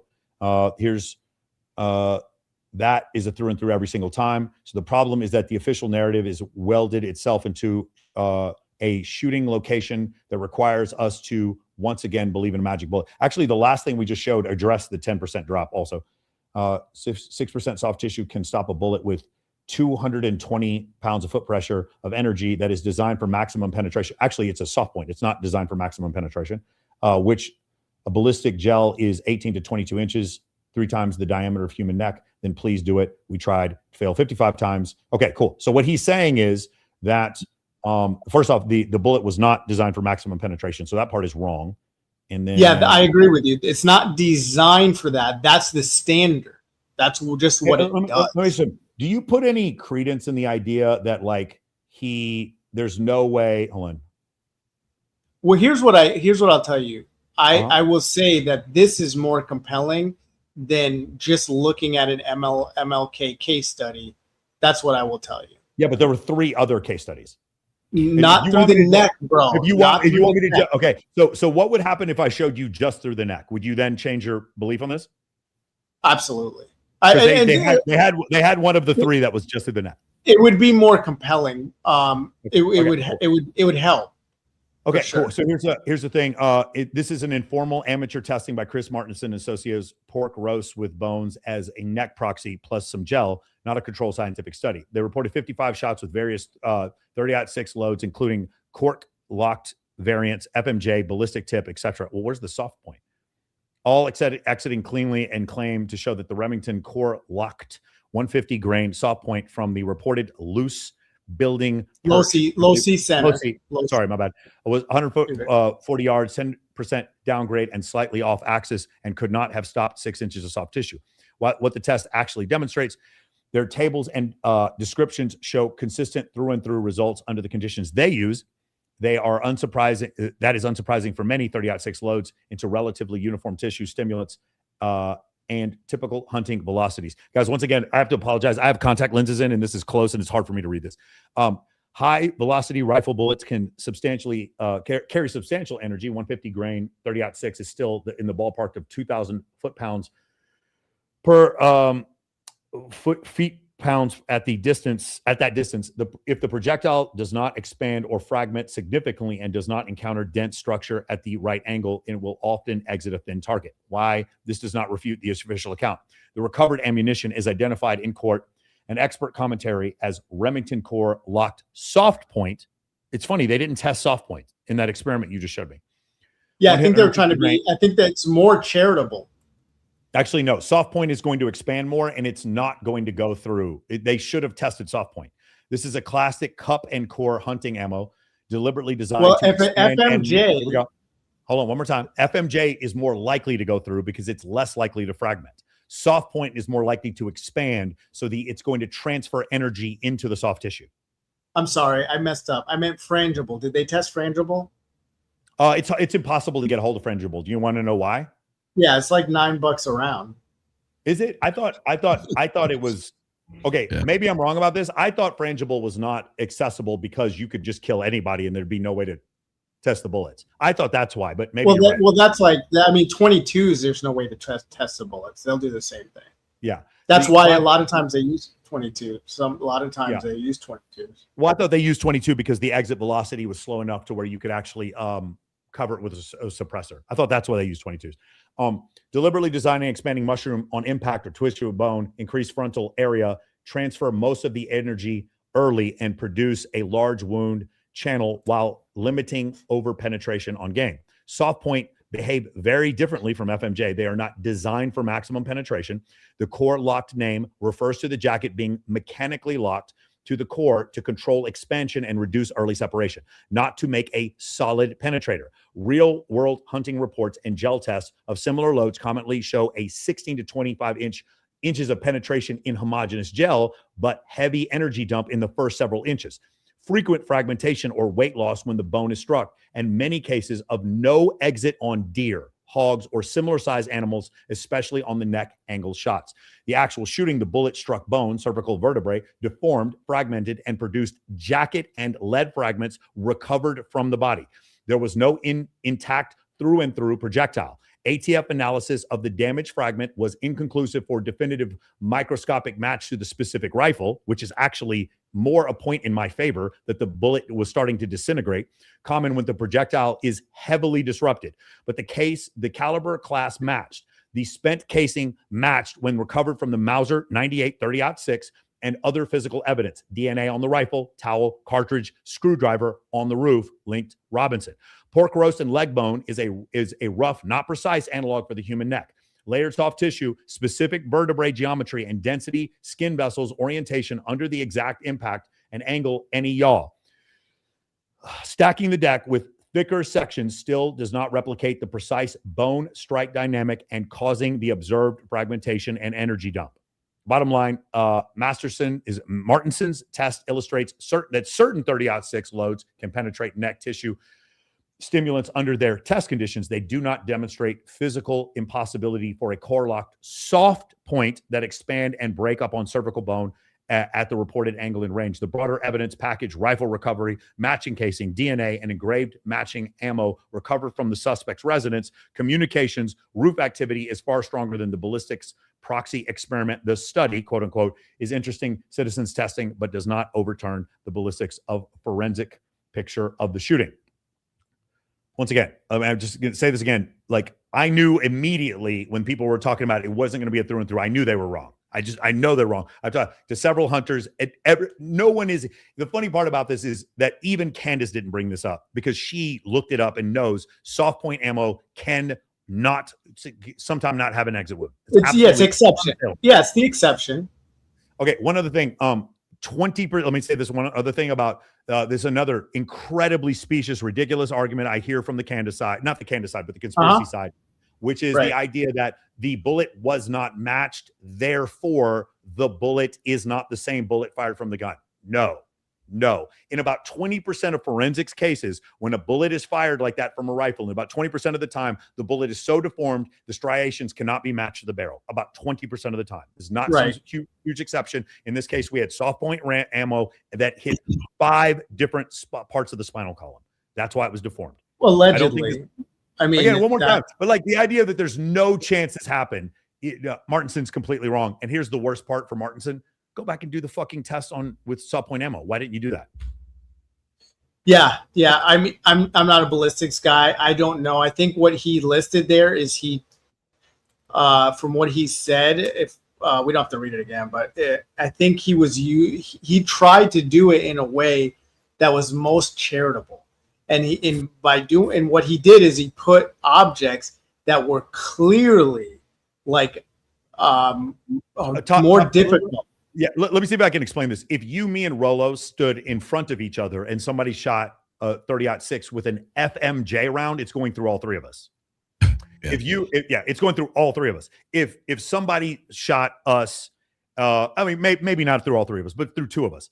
If somebody shot at us with a what's it called? Let's say a hollow tip parabellum from a 45 caliber, whatever Glock. At like 20 feet, it's not going through us because the hollow point's going to expand. The slug is designed to expand and distribute its energy within the corpse, within the body. So this is soft. My whole point is Martinson should have done the test with soft point ammo and didn't. That he could quiet everybody by just using the right ammo. Hey Martinson, if you're watching this, I'll buy the ammo for you. Just do the test again. And then film it. Well, bring him on. Bring him on. He might be a good guest. You never know. It's just one of these things where it's like, I don't mind that people question things. I like that people question things. What I have a problem is this could never happen. Let me add one more thing, Tom. You think there's a 0% chance Tyler Robinson killed Charlie Kirk? Yeah. I think there's a not a 0% chance that he was involved. A 0% chance that he fired a weapon, right? We can look at the Losi Center line of sight. Does he even have a vantage point there? There's a lot of. I'm pretty sure there's something we could prove real quick. I got one more piece of evidence that nobody seems to talk about. Okay, sure. Do you believe this whole story about him making that shot not being a qualified rifleman? Like, it's strange that he hit that shot. Do you think that's a difficult shot? Do you buy anything into that? Well, I think it's difficult for a couple of reasons. Okay. So it would be that you have, it's the first time he's done, this is his first homicide, allegedly, right? So it's his first homicide. Homicide doesn't matter. He's hitting a target, but yeah, I got you. Well, do you think things biologically, physiologically happen in your body when you know that you're getting ready to commit? This is a massive level of speculation, and we would have to know for certain he's not a sociopath. So I don't know. I don't know that things would happen biologically. Yeah. How rare is it to be a sociopath? Let me see if I can say this, Tom. I would have a hard time killing somebody with a pistol. If someone was attacking my mother, I would not have a hard time killing someone with a pistol. Right. Yeah. But like, you got to let me get my points out. Right. And I know, okay. So we're supposed to believe that it's his first time doing this crime, a crime like this. he's going to get on this roof and run around, or he's been walking with this in his pants or whatever it is. He's got to we don't know how well the scope was sighted in, what have you. From the video, he has approximately 5 seconds. In addition to that, he also ate. He went to Chick-fil-A and ate, when we know what happens to when you're in the stressful environment and your cortisol levels raised and you have all this physiological things happening. You don't even want to eat, but yet he's an LGB guy that went to Chick-fil-A. That's totally anti-LGBT. Hold on. I think that show Adolescence was a crock of horseshit, but I still watched it because it was entertaining. I don't give a fuck. It is. I understand what you're saying, but the idea that he's LGBT and he's not going to go to Chick-fil-A because they write is the chicken good at Chick-fil-A? He's a radical. He's a radical LGBT. Exhibit A, is Chick-fil-A good? Are those waffle fries good? I don't like it. Exhibit A. Is Chick-fil-A good? So then we gotta look at line of sight, right? Okay. In the 9-degree angle. So we gotta look at this. Then we gotta look at where's the evidence, right? So there's this shirt that was on Charlie. So one thing you know who Julian Dory is, right? I don't, man. This is way out. I study astronomy, I study finance, I study AI, and I study dating. He's a podcaster. Yeah, I'm not really this level of conspiracy theory stuff is just because it was a big deal. I wanted to weigh in, and because I do have a little bit of knowledge of firearms, but I don't know who all these people are now. Yeah. Oh, well, Julian Dory, he's just a podcaster. I don't know him that well either, but he's got 1.3 million subs. So he sat down with Joseph Scott. Joseph Scott, he's basically a medical examiner, medical forensics examiner, world-renowned guy, and he sat down with Baron Coleman. So he sat down with all these guys, and they talked extensively about what you would look at in a homicide victim and getting shot. All right, so you're going to look at the neck. You're going to look at the bullet wound. What's going to be left there on the neck? There's a burn or some kind of singe, mark. So there's going to be too far away. Why would there be a singe? There's no. Well, so I may not be using the word correctly, but you would agree that if a bullet enters the body, it can leave unique types of, depending on the round, especially. This is a great question. If it's a slug from a pistol, you're going to get a bigger hole if it's designed to expand. If it's a round, so here's the difference. This is why people get confused by this. Rifle rounds, in some cases, are more survivable than pistol rounds. Pistol rounds are designed to kill and expand. They don't travel as fast. We're talking 900 feet per second, something like that.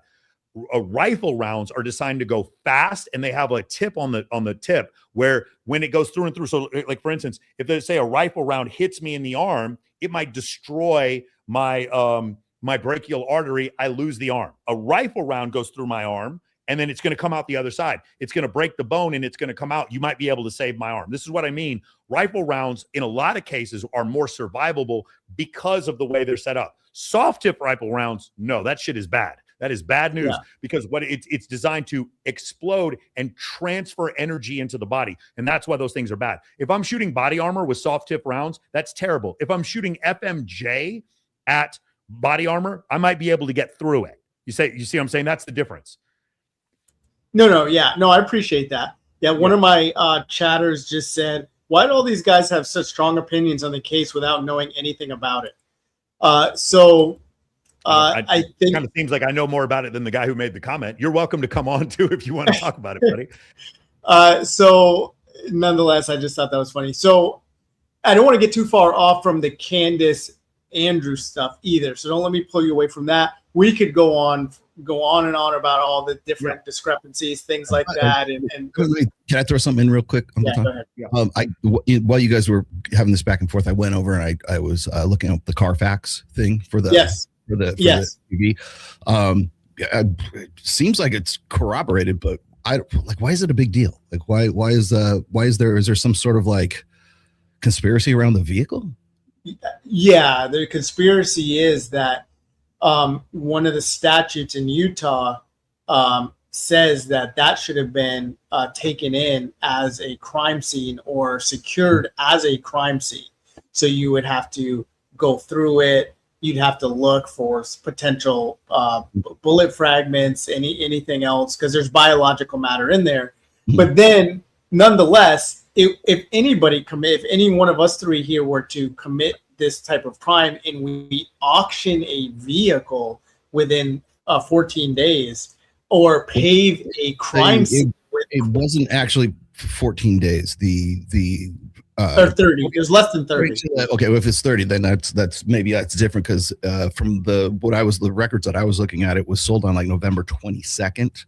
November 22nd. Okay. Yeah. So that would have been almost 2 months afterwards. And then that wasn't I don't think that was the first sale. I know what you're talking about, but I don't want to let's just assume it was 2 months. Well, the thing is the discrepancy that I was seeing was that there's Carfax and then there was the auction report between the two, right? And so the Carfax, which is funny because the Carfax evaluates the car at $73,000, but yet it's totaled. And but there's nothing mechanically wrong with it except for the fact that they had pulled out the middle seat, right? And I saw the pictures of the actual van itself, and of course, it's gone, and the carpet that was around where they had pulled the seats out of, all of that was ripped out and gone too. Yeah. So technically, it's not 100%, mechanically there, but like the thing is just missing the middle seats right there.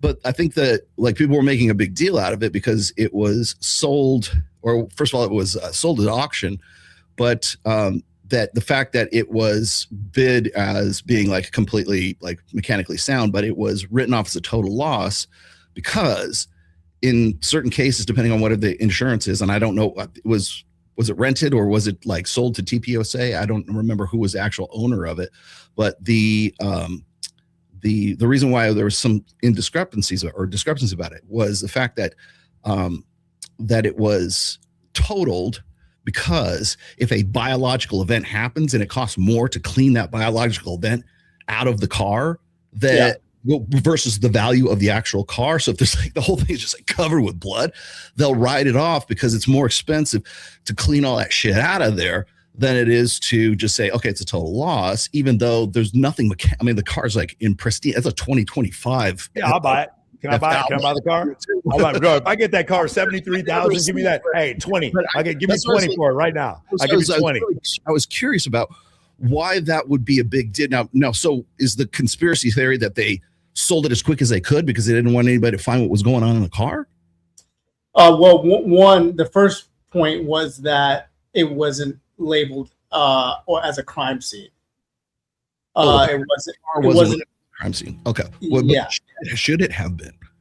Yeah, and so when you do that, then you would want to take everything out of it. Because did you see the pictures? I don't know if you saw the blood.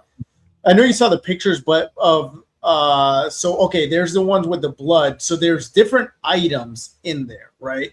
Mm-hmm. And so the easiest way to diffuse conspiracies, if we want to hold our agencies to a high standard and stop this kind of conspiracy, then you'd want to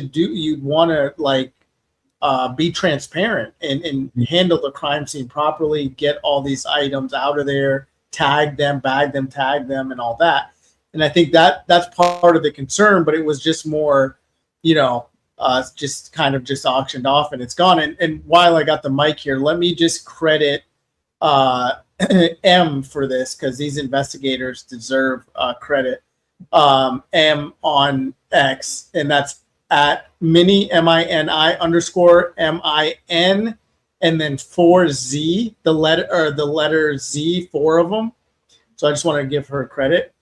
But yeah, so she's got the vehicle in the auction. So I think it's, in my opinion, it is compelling. But now some people would say that paving over the crime scene 4 days allegedly. Yeah. I'm not even going to mention why or who ordered it, but people can find it. Okay, I'm wondering, is there any? Because I would presume that to pave that much territory in that short a time, would there not have been, like if it was the school at the university that it was at, wouldn't that have already been preset? Like they were going to do it anyways. If it was the school that was doing it, wouldn't there be some record of that? The text messages, they were arranging it within 24 hours. So it was after the fact that they arranged the paving over. Yeah. Yep. And so how we know this and can corroborate this is the actual owner of the paving company. Owner of the paving company went on somebody's podcast and talked about at length. And he said, he even said, he's like, I think it's really shady, but in our city, we just like want to do people favors. Like I got the message. Allegedly, he got a message. The order came down from UVU, I want to say, and ultimately ordered by the mayor. And so he was like, I wanted to do it. They said, hey, can I do this job? And so I mean, I get it. Maybe there's inconsistencies here, but before Mike reads the rest of this, I got one more question. Yeah. Like everybody's saying, well, there was evidence or something in the car that was important. There was something that corroborates something else. Like what is speculated as being in the car that they wanted to get rid of like really quickly? He's an alien. So the DNA would have proved that he's a reptile. So there was like ABS plastic. The sources that I was reading right now said that basically the car was just used to remove the body of Charlie Kirk, who was bleeding out, obviously, at that time. I'm wondering, what do you think was also there? It's not what I should speculate was there. It's just a mishandling of a crime scene, which is a problem. So there's not like bullet casings, or there's not some like gunpowder. There's not some smoking gun. There's not some I don't know dental floss or something that's supposed to give away DNA that's in the car that they got rid of really quickly. I'm just curious as to why it's so bloody important. Yeah. That's a good question. So some would speculate, in addition to that there is specks of plastic, and I can try to find the pictures of those, but there's small bits of what's it called? So ABS plastic and what's the glass on people's phones? What is that called? Not Gorilla Glass? No, excuse me. No, I keep wanting to say pressurized. I don't know why I keep wanting to say that. It starts with a P. It's dang, I can't think. It doesn't matter. The point is that this glass is associated with the Rode Wireless Pro mic. Tempered. I think it's not P, it's T. It's tempered glass, right? Okay. And there you can see this on the floorboard. The explosive mic thing. Got it. Okay. Correct. Yeah. And we don't know we don't know why this tempered glass and why this ABS like plastic exists there. And as a matter of fact, you just said exploding mic theory, but if they wanted that theory to go away, they would just have to produce Charlie's mic that he was wearing that day. That's all they would have to do, is say, here's the Rode mic. Oh, you can hear the gunshot. You can hear the security team trying to save his life. It's right here, all saved on this Rode Wireless lapel mic. But where is it? Of course, that's also gone. Got it. Okay. Real quick, the thing we were looking at before, why it's consistent with routine practice. It was a rental fleet vehicle, not a personal car or the primary crime scene. What? Okay. The shooting occurred outdoors at the event. The Yukon was a secondary transport vehicle used to race Kirk to the hospital. Once law enforcement finished initial processing, the commercial owner. Now, I do understand if I'm the commercial owner of this fucking thing, I would want to get rid of it too. The rental fleet company had strong incentives to reclaim it. Contaminated high-value rentals are frequently cleaned under biohazard protocols and then sold at auction rather than returning to the fleet. So this is apparently a common practice. Exactly the pattern that described the account of this vehicle. Rental companies routinely dispose of vehicles involved in serious incidents once police release them. Holding a blood-contaminated, nearly new Denali indefinitely is a pure loss for the owner. The normal wear designation and clean Carfax entry are common for low-mileage fleet vehicles that go through auction. Title branding, salvage versus clean, does not always propagate uniformly across whatever that is, state system. And the commercial reports like Carfax temporarily or amended flags appear in other cases as well. Cool. So that's that. I mean, that is the explanation that they give, which is that this was a rental car, and then the owner reclaimed the rental car once the police released the car, and then they auctioned the car off because I wouldn't want it either. I totally understand. If somebody got murdered in one of my rental properties, I would probably want to get rid of it. Here's the reason why we went a long way around to get to this point. Okay. I think that the number one piece of evidence that Tyler Robinson shot Charlie Kirk, again, I'm not saying 100% he did it, but the number one piece of evidence is that he missed. He was aiming for center mass of Charlie Kirk's head, and he shot him in the neck. He missed because an amateur shot Charlie Kirk, not a professional. That's it. Sorry. That it is, no one talks about it, but it's so blatantly obvious. You're shooting for center mass of the head, especially at 140 yards. He doesn't know how to measure bullet drop, and he didn't understand how to measure windage, so he shot him in the left side of the neck. Done. That's what happened. It's that the Israeli sniper isn't going to miss by fucking 5.5 inches, but the kid who's sitting there freaking out because he knows he's about to commit murder, he is, and he misses windage and bullet drop, and he ends up missing. There's no way. That's just. I don't care. I don't care who you're talking about. Nobody. There's no way anyone who shot Charlie Kirk was aiming for the left side of his neck. He was aiming for center mass of the head.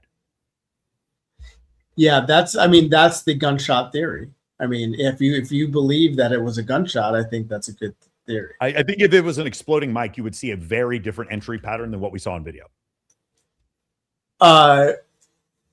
Not necessarily, but what I can do is I can hook you up with exploding mic gentleman who is on Candace. He was on Candace, and I'm friends with him. I say friends loosely. We've become acquainted with each other through this investigation. So I can hook you up with that, and he'll walk you completely through how this happened. Yeah, the irony is that is the other thing. That's the other thing I specialize in is audio. That is the other thing that I actually know a great deal about is that. Oh, good. Yeah, for sure. Yeah. Audio. Yeah. So he does as well. Let's go through the super chats real quick, guys. We're at 2 hours right now, so let's do this real quick. First one is going to be Candace Owens doesn't need to explain why TR didn't do it. Andrew Wilson left the room for reasonable doubt. She said CO, she believed he didn't do it. She said CO said 0% she believed he did it. Andrew should argue why TR did it. No, unfortunately, Cobra King, she claimed he did do it. And so, or she claimed he didn't do it, that he was a patsy. She made the accusations. He asked her to defend the accusations. You saying she doesn't need to explain it? She does need to explain it because she took the money. She does need to explain it. You keep moving the goalposts. No, the whole point. If she says, "Hey, I think he might be a patsy," then Andrew Wilson doesn't show up. He says this several times. You guys keep missing the point. You keep deliberately missing the point. 100% of the time, Andrew Wilson was not trying to try the case for the state of Utah. He stated that Candace Owens definitively made it big dick energy. It's Erica Kirk. It's Israel. It's France when she was on her show. And then when she was confronted about it, backed up and said, "I'm just asking questions. We're not debating. It's a discussion now." That's the whole point. No matter what you say, no matter how much you say, she doesn't have a burden of proof. She took the money. So unfortunately, she does have a burden of proof. Next one here. Let's go to forget Candace. Someone, for the love of Christ, please explain to me how the official Floyd story makes any free logical sense. I think I did that pretty well. One more time. You think it's a 0% chance. You think that he was involved somehow, but it's a 0% chance that he shot Charlie Kirk. That's me. That's my argument. Yes. Yeah. No, I'm asking you. You're saying that. You believe that? Yeah. 0%. Yeah. 0% chance. Got it. Okay, cool. And the next one here, let's go to Mike thinks we're idiots. Forget Candace, leave ChatGPT alone and simply explain to us how the official story makes logical sense. Again, I did that. Thank you for all this Zaire or Zimbabwe. I don't know what ZAR money is, but I do appreciate that. The problem is I did explain to you how it makes sense. Very, very concise. Why don't you, since you don't like ChatGPT, why don't you take any other AI model you choose? Pick the ones that don't like America. Do Kimi K3, do DeepSeek, and then do like Minimax. And then have them scrape this whole thing and say, did Michael Sartain explain a coherent theory about what happened? And it's going to tell you, yes, he did. Let's not use AI at all. Let's try to avoid it at all costs. If he was involved, how could he possibly conclude there is zero chance he actually did it? Very good point. And then last one, why is no one bringing up Bigfoot involvement? I think all of you are in the cover. I think so too. Right. You know what I think is 100%. I think Bigfoot is absolute, especially it's out there in Utah. I think we've had some Bigfoot sightings out there, so that definitely could be it as well. Cool. Anything else you guys want to go over? Have us chat? I'm good, man. Thank you. I would go another 2 hours, but I got to be ready for this. I was actually curious about that. Go ahead, Roland. Yeah, we can wrap up if you want to. I just want to address this Myron thing, if I could. Go ahead. Do you want to share the screen? You can. You don't have to share a screen on StreamYard. What's trouble for now? He's not, but you don't mind. Would you mind doing it? I sent it to you. I could. Yep. Yeah, I prefer that just because I don't.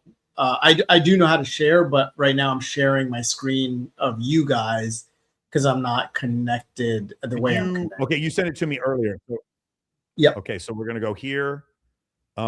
Is this something I need to turn off for YouTube? So he says bundle of sticks. Is that bad? Does he say the actual word? I mean, I think we'll be fine. What do you think, Rollo? Would you play this? Yeah. Right now, yeah. You're very deep in the street. Okay. All right, I'm with you. I like you guys understand what, like, again, Myron's a buddy, but he does say things in ways that I would not say those same things. I think we can all agree to that. Okay. Delivery. I want to welcome Dan into the space. Dan, I hope you're doing well. Dan is running a very important race in Florida. I believe the deadline for that is tomorrow, or the 18th. So everybody watch out for that. But Dan, I don't know if you're listening or not, but how you doing? How's it going? I'm getting attacked today, bro. Fucking Mike Johnson. I got Con Bacon, Huckabee, Ted Cruz, and Rick Scott all fucking going crazy. And it's getting spicy.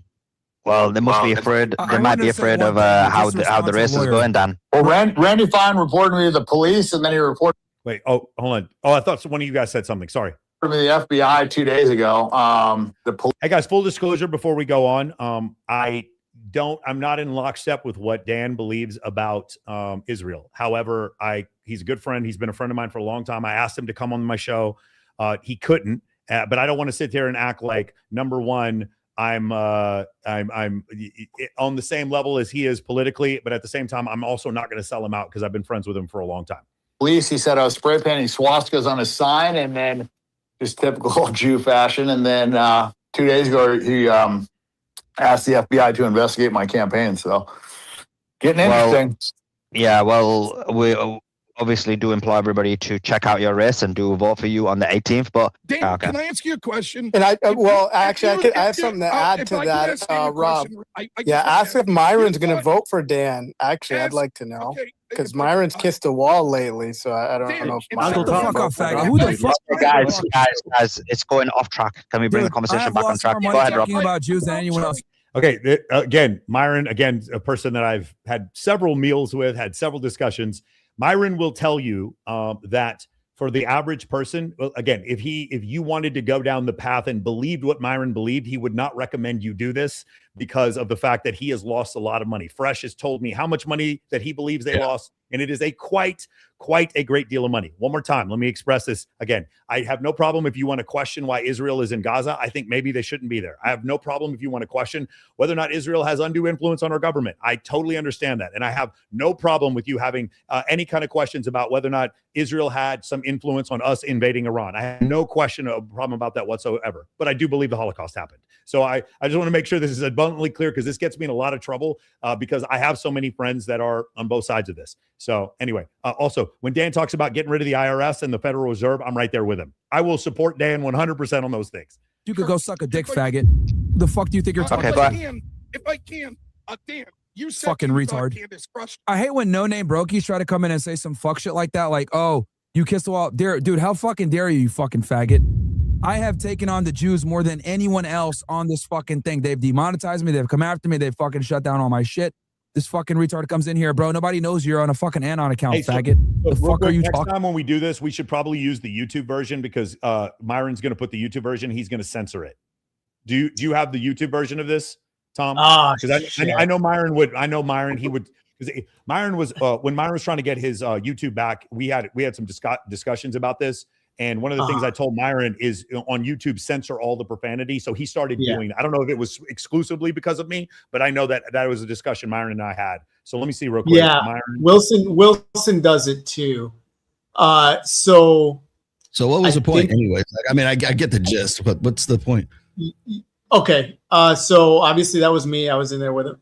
Okay. So he, I just wanted to just let him know here publicly that it was because I was obviously trying to bait him there. And you were the one who said that to him. Okay, that was me. Oh, okay. Yeah, I mean that would bait him. I'm pretty sure he would have done some shit if you were in the same room. Yeah. I also don't agree with Myron and everything, but I don't agree with you on that one. I think Myron did not kiss any wall. Fair. So I think that I'm a percentage of the people that say like Myron, that because there's a percentage that think, okay, well, what's going on here? Why can't you see what happened with Kirk? And why don't you put, I mean, between what Harrison Smith tweeted, between all the things we've talked about tonight, I don't get it from Myron, why he's defending. And I think it has what is he defending? We're not that, like, again, we don't really go over with Myron these discussions. Not our official narrative. I'm sorry, official narrative. So Myron, you're saying Myron agrees with the official narrative of the state of Utah? Yes. I think that has something to do with the fact that he knows a lot about guns. I think that has to do with the fact that he was in law enforcement previously. Like his description of what happened in Bethlehem, Pennsylvania, was it Bethlehem? I believe so. His description was one of the best I've seen of almost anybody who reviewed it. He went over it and he described it in a really, really good manner. He's knowledgeable when it comes to this. Being knowledgeable, he looked at the preponderance of evidence. He's a logical guy, and the issue is this: on so many other accounts, I'm just looking at this from a third party. The idea that, like, if Myron could blame Israel, he would. I promise you he would. Just like Candace, if Candace could blame the LGBT for killing Charlie Kirk, she would. Like, I just don't think that this is, like, you know what I'm saying? I don't know that this is proof of anything. No, I know. I don't know what you're saying. You'd have to point me to an example of where you don't agree with one of your buddies. You agree with Andrew Wilson. He's one of you. I disagree with Andrew. Hold on. You interrupted me.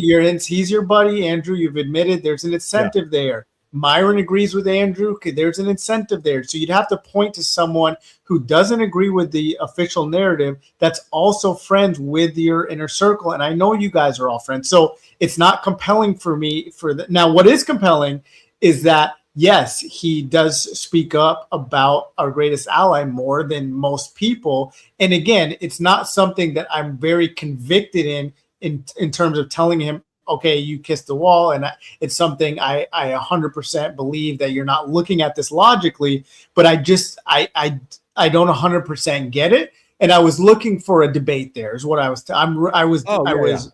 To debate you. I don't know enough to debate. Oh, you were looking for a debate with Myron. My bad. Correct. I get it. Yeah. I was just looking for a debate. I was looking for him to give some pushback and say, well, yeah, here's what's going on with this. This is why my opinion's this way. Has nothing to do with that I'm friends with Andrew or that I'm friends with everybody else who believes this official narrative. It's because this. And so what he immediately did is he went to bundle of sticks. He called me a bundle of sticks, and I'm not going to stand for that. And so I went, if you're going to hit below the belt, then you didn't play the rest of the video, but you want me to play the rest of the video? Hold on, something. Well, you don't have to. Yeah, go ahead, because you got to get. If you want to get the audience, is he going to say more words that's going to get me demonetized? Is what I'm asking you. Dude, I've watched it once. We could go to Kick and Rumble. I'm saying we could go to Kick and Rumble. If you Kick and Rumble, you can scream whatever you want. I don't care. I just really don't. My YouTube channel is very important to my business, so like that's the only reason I would. Of course, no, don't risk it. But what I can tell you is that I immediately pointed to, hey, well, you were. If you're going to call me a bundle of sticks, sir, you were found in. There's pictures of you in bed with another man. Oh, okay. And so this. Okay, I got you. Oh, okay. Yeah. All right. Yeah. I mean, and so I just wanted, and because you guys are friends, yeah, I know. Because you guys are friends, I want you to give me room on your platform to be able to apologize to this guy. Tom, the other thing is for him to apologize or for you to apologize? No, dude, I want you to give me room right now to say, Myron, I think you're a net positive, sir. Maybe you were trying to get a clip by calling me a bundle of sticks or whatever it is you were trying to do. And you throw that around a lot to a lot of different men. He's angry, whatever. Yeah, but it's not something there's rules of engagement when you're having conversations with men, in my opinion. With Myron? I don't think there's rules of engagement with Myron. I've heard Myron there should be. You don't talk. I wouldn't talk about either of you. If we were debating and it was contentious, I would never talk about your mom. No, agree, because that's what we do. But I will tell you guys are going to see. I'm going to spoiling this. So I do the Maverick approach debate, and I get up and I almost beat the shit out of one of his fucking guys. I get up and they have like 4 dudes have to hold me back because I'm about to fight this guy. But yeah, because he did the exact same thing. I agree with you. I agree. The thing is, it's not Myron has been very, very loyal to Rollo and I, and and by the way, Dan has too. And man, I could go down the list and get myself in a lot of deep shit. I don't agree with some of the things that Myron says, and I've said that before. And Myron and I have discussions about this. Myron and I have had discussions specifically about our greatest allies specifically. And whereas Myron is 10 out of 10, they did everything and it's all bad. I'm like not at 10 out of 10. That's all I'm going to say. And we can still be friends. And I can still be friends with Bilzerian, even though we have that. And I'll be honest with you, I got Nick Fuentes as number 2 because after we did that panel show debate, he and I had a discussion afterwards and we were cool afterwards. I'm cool with a lot of people that I don't disagree with. I got Stephen Bonham. I'm sorry, Destiny's number. He and I are cool. Farhad Khalidi and me are cool. Fucking whenever Jasmine Jafar comes out here, me and Jasmine are cool. Me and Mac and Murphy are cool. Me and William Costello are cool. Scott Galloway's written me back a couple times. I don't know if we're cool, but I told him, hey, if you want to come on, whatever. But like, I agree with you. The problem is with Myron, there is no possibility if you had said that to him that I would expect any other response from Myron than the one he gave you. That's it. Tom. Yeah. How about this? I'll text Myron and tell him to watch this part so he gets your apology.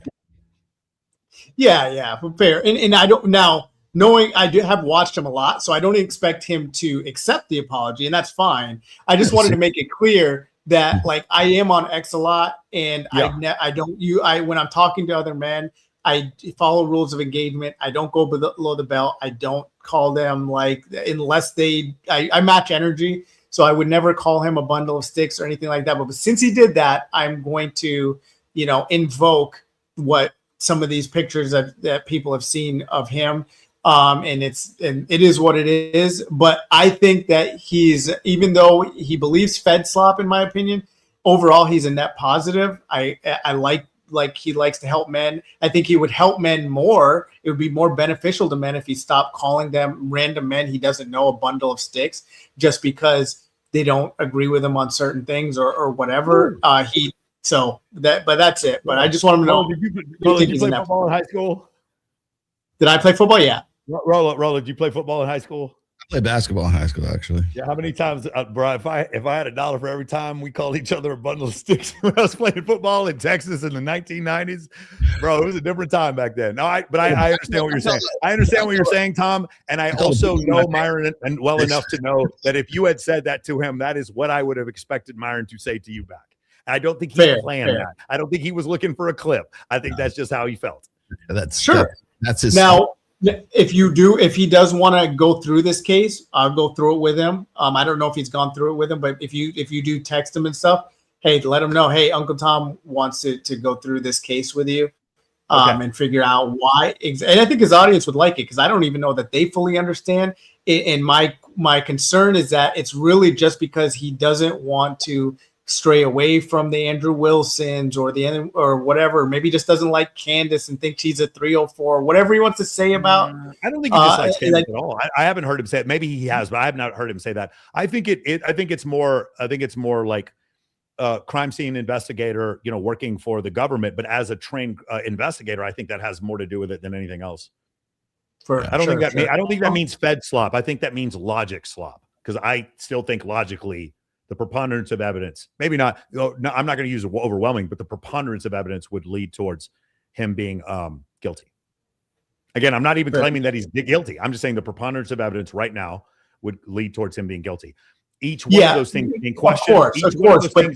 Each one of those things could be questioned. In total, though, when you add up all the preponderances and then you multiply the possibility of conspiracy times each one of those incidents, it gets to the point where it's astronomically low that they faked the cartridge DNA and the gun DNA and the screwdriver DNA and the towel DNA and the text messages and the admission. And like, it's just too many things because there's a way you can look at this statistically, each one of these things being a conspiracy, you multiply them all out and then you come up with a number, and that number is like far below 1 millionth of 1%. There is, which still is not mutually exclusive to Patsy. You need all those things. No, for sure. I'm saying I'm open to the idea of him being a patsy, but I'm not open to the idea that Candace Owens has provided any evidence that he is a patsy. Okay. Anything. I don't think Candace Owens has provided any evidence that he's a patsy. I'm open to him being a patsy. Yeah. Now that was up to Andrew. Keep in mind, Mike. Andrew was never trying to do that. Andrew was never trying to litigate the case. He was trying to say. No. I'm saying it was up to Andrew to construct in this debate how he wanted to. It was his money. It was his time. He could have asked whatever questions that he wanted to ask or figure out however he wanted to get that information out of her. That was his responsibility. She conceded it wasn't. She conceded she had no info in France. She conceded she had no info in Israel. She conceded she had no info that he was a patsy, and she conceded that she had no info that indicting Erica Kirk. That was his point. It's just people who don't like Andrew. And by that's another thing I realized. I didn't recognize. I don't follow Andrew's all of his debates. I didn't recognize how many people hate him. I didn't recognize because I was watching this Destiny thing. And I'm like, why is Destiny doing this? I know Destiny believes that. That Tyler Robinson killed. Why would Destiny do this? And I realized, it's because they debate each other and they've gotten very personal, and words like cuck and all this other stuff have been used. And so I think Destiny was kind of waiting for any opportunity to catch Andrew slipping, and I think that's what he did. Hassan Piker is different though. Hassan is like, I like to see Republicans going at each other. I like to see the fact that. Because again, this is a massive L for the LGBT community if he's convicted, if this guy actually did do this. And Hassan Piker is like, now the LGBT community doesn't have to take this L because now they're going to pass it on to Israel. Cool. Guys, I'm going to duck out. Thomas, good meeting you. Thanks for having me on, guys.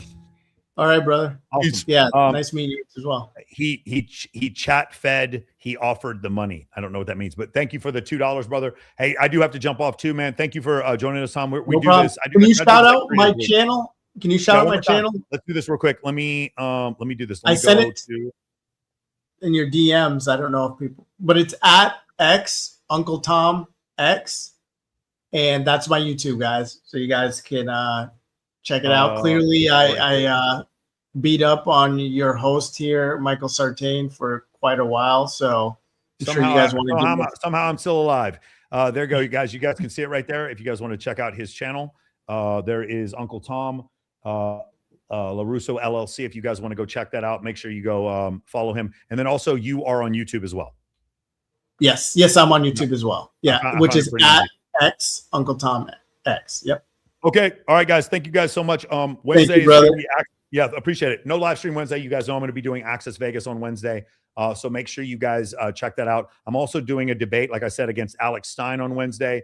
I don't need, for some reason, it's not going to come out for months, but the Maverick Approach debate is going to come out here pretty soon. And then on Friday, I'm probably going to do another live stream.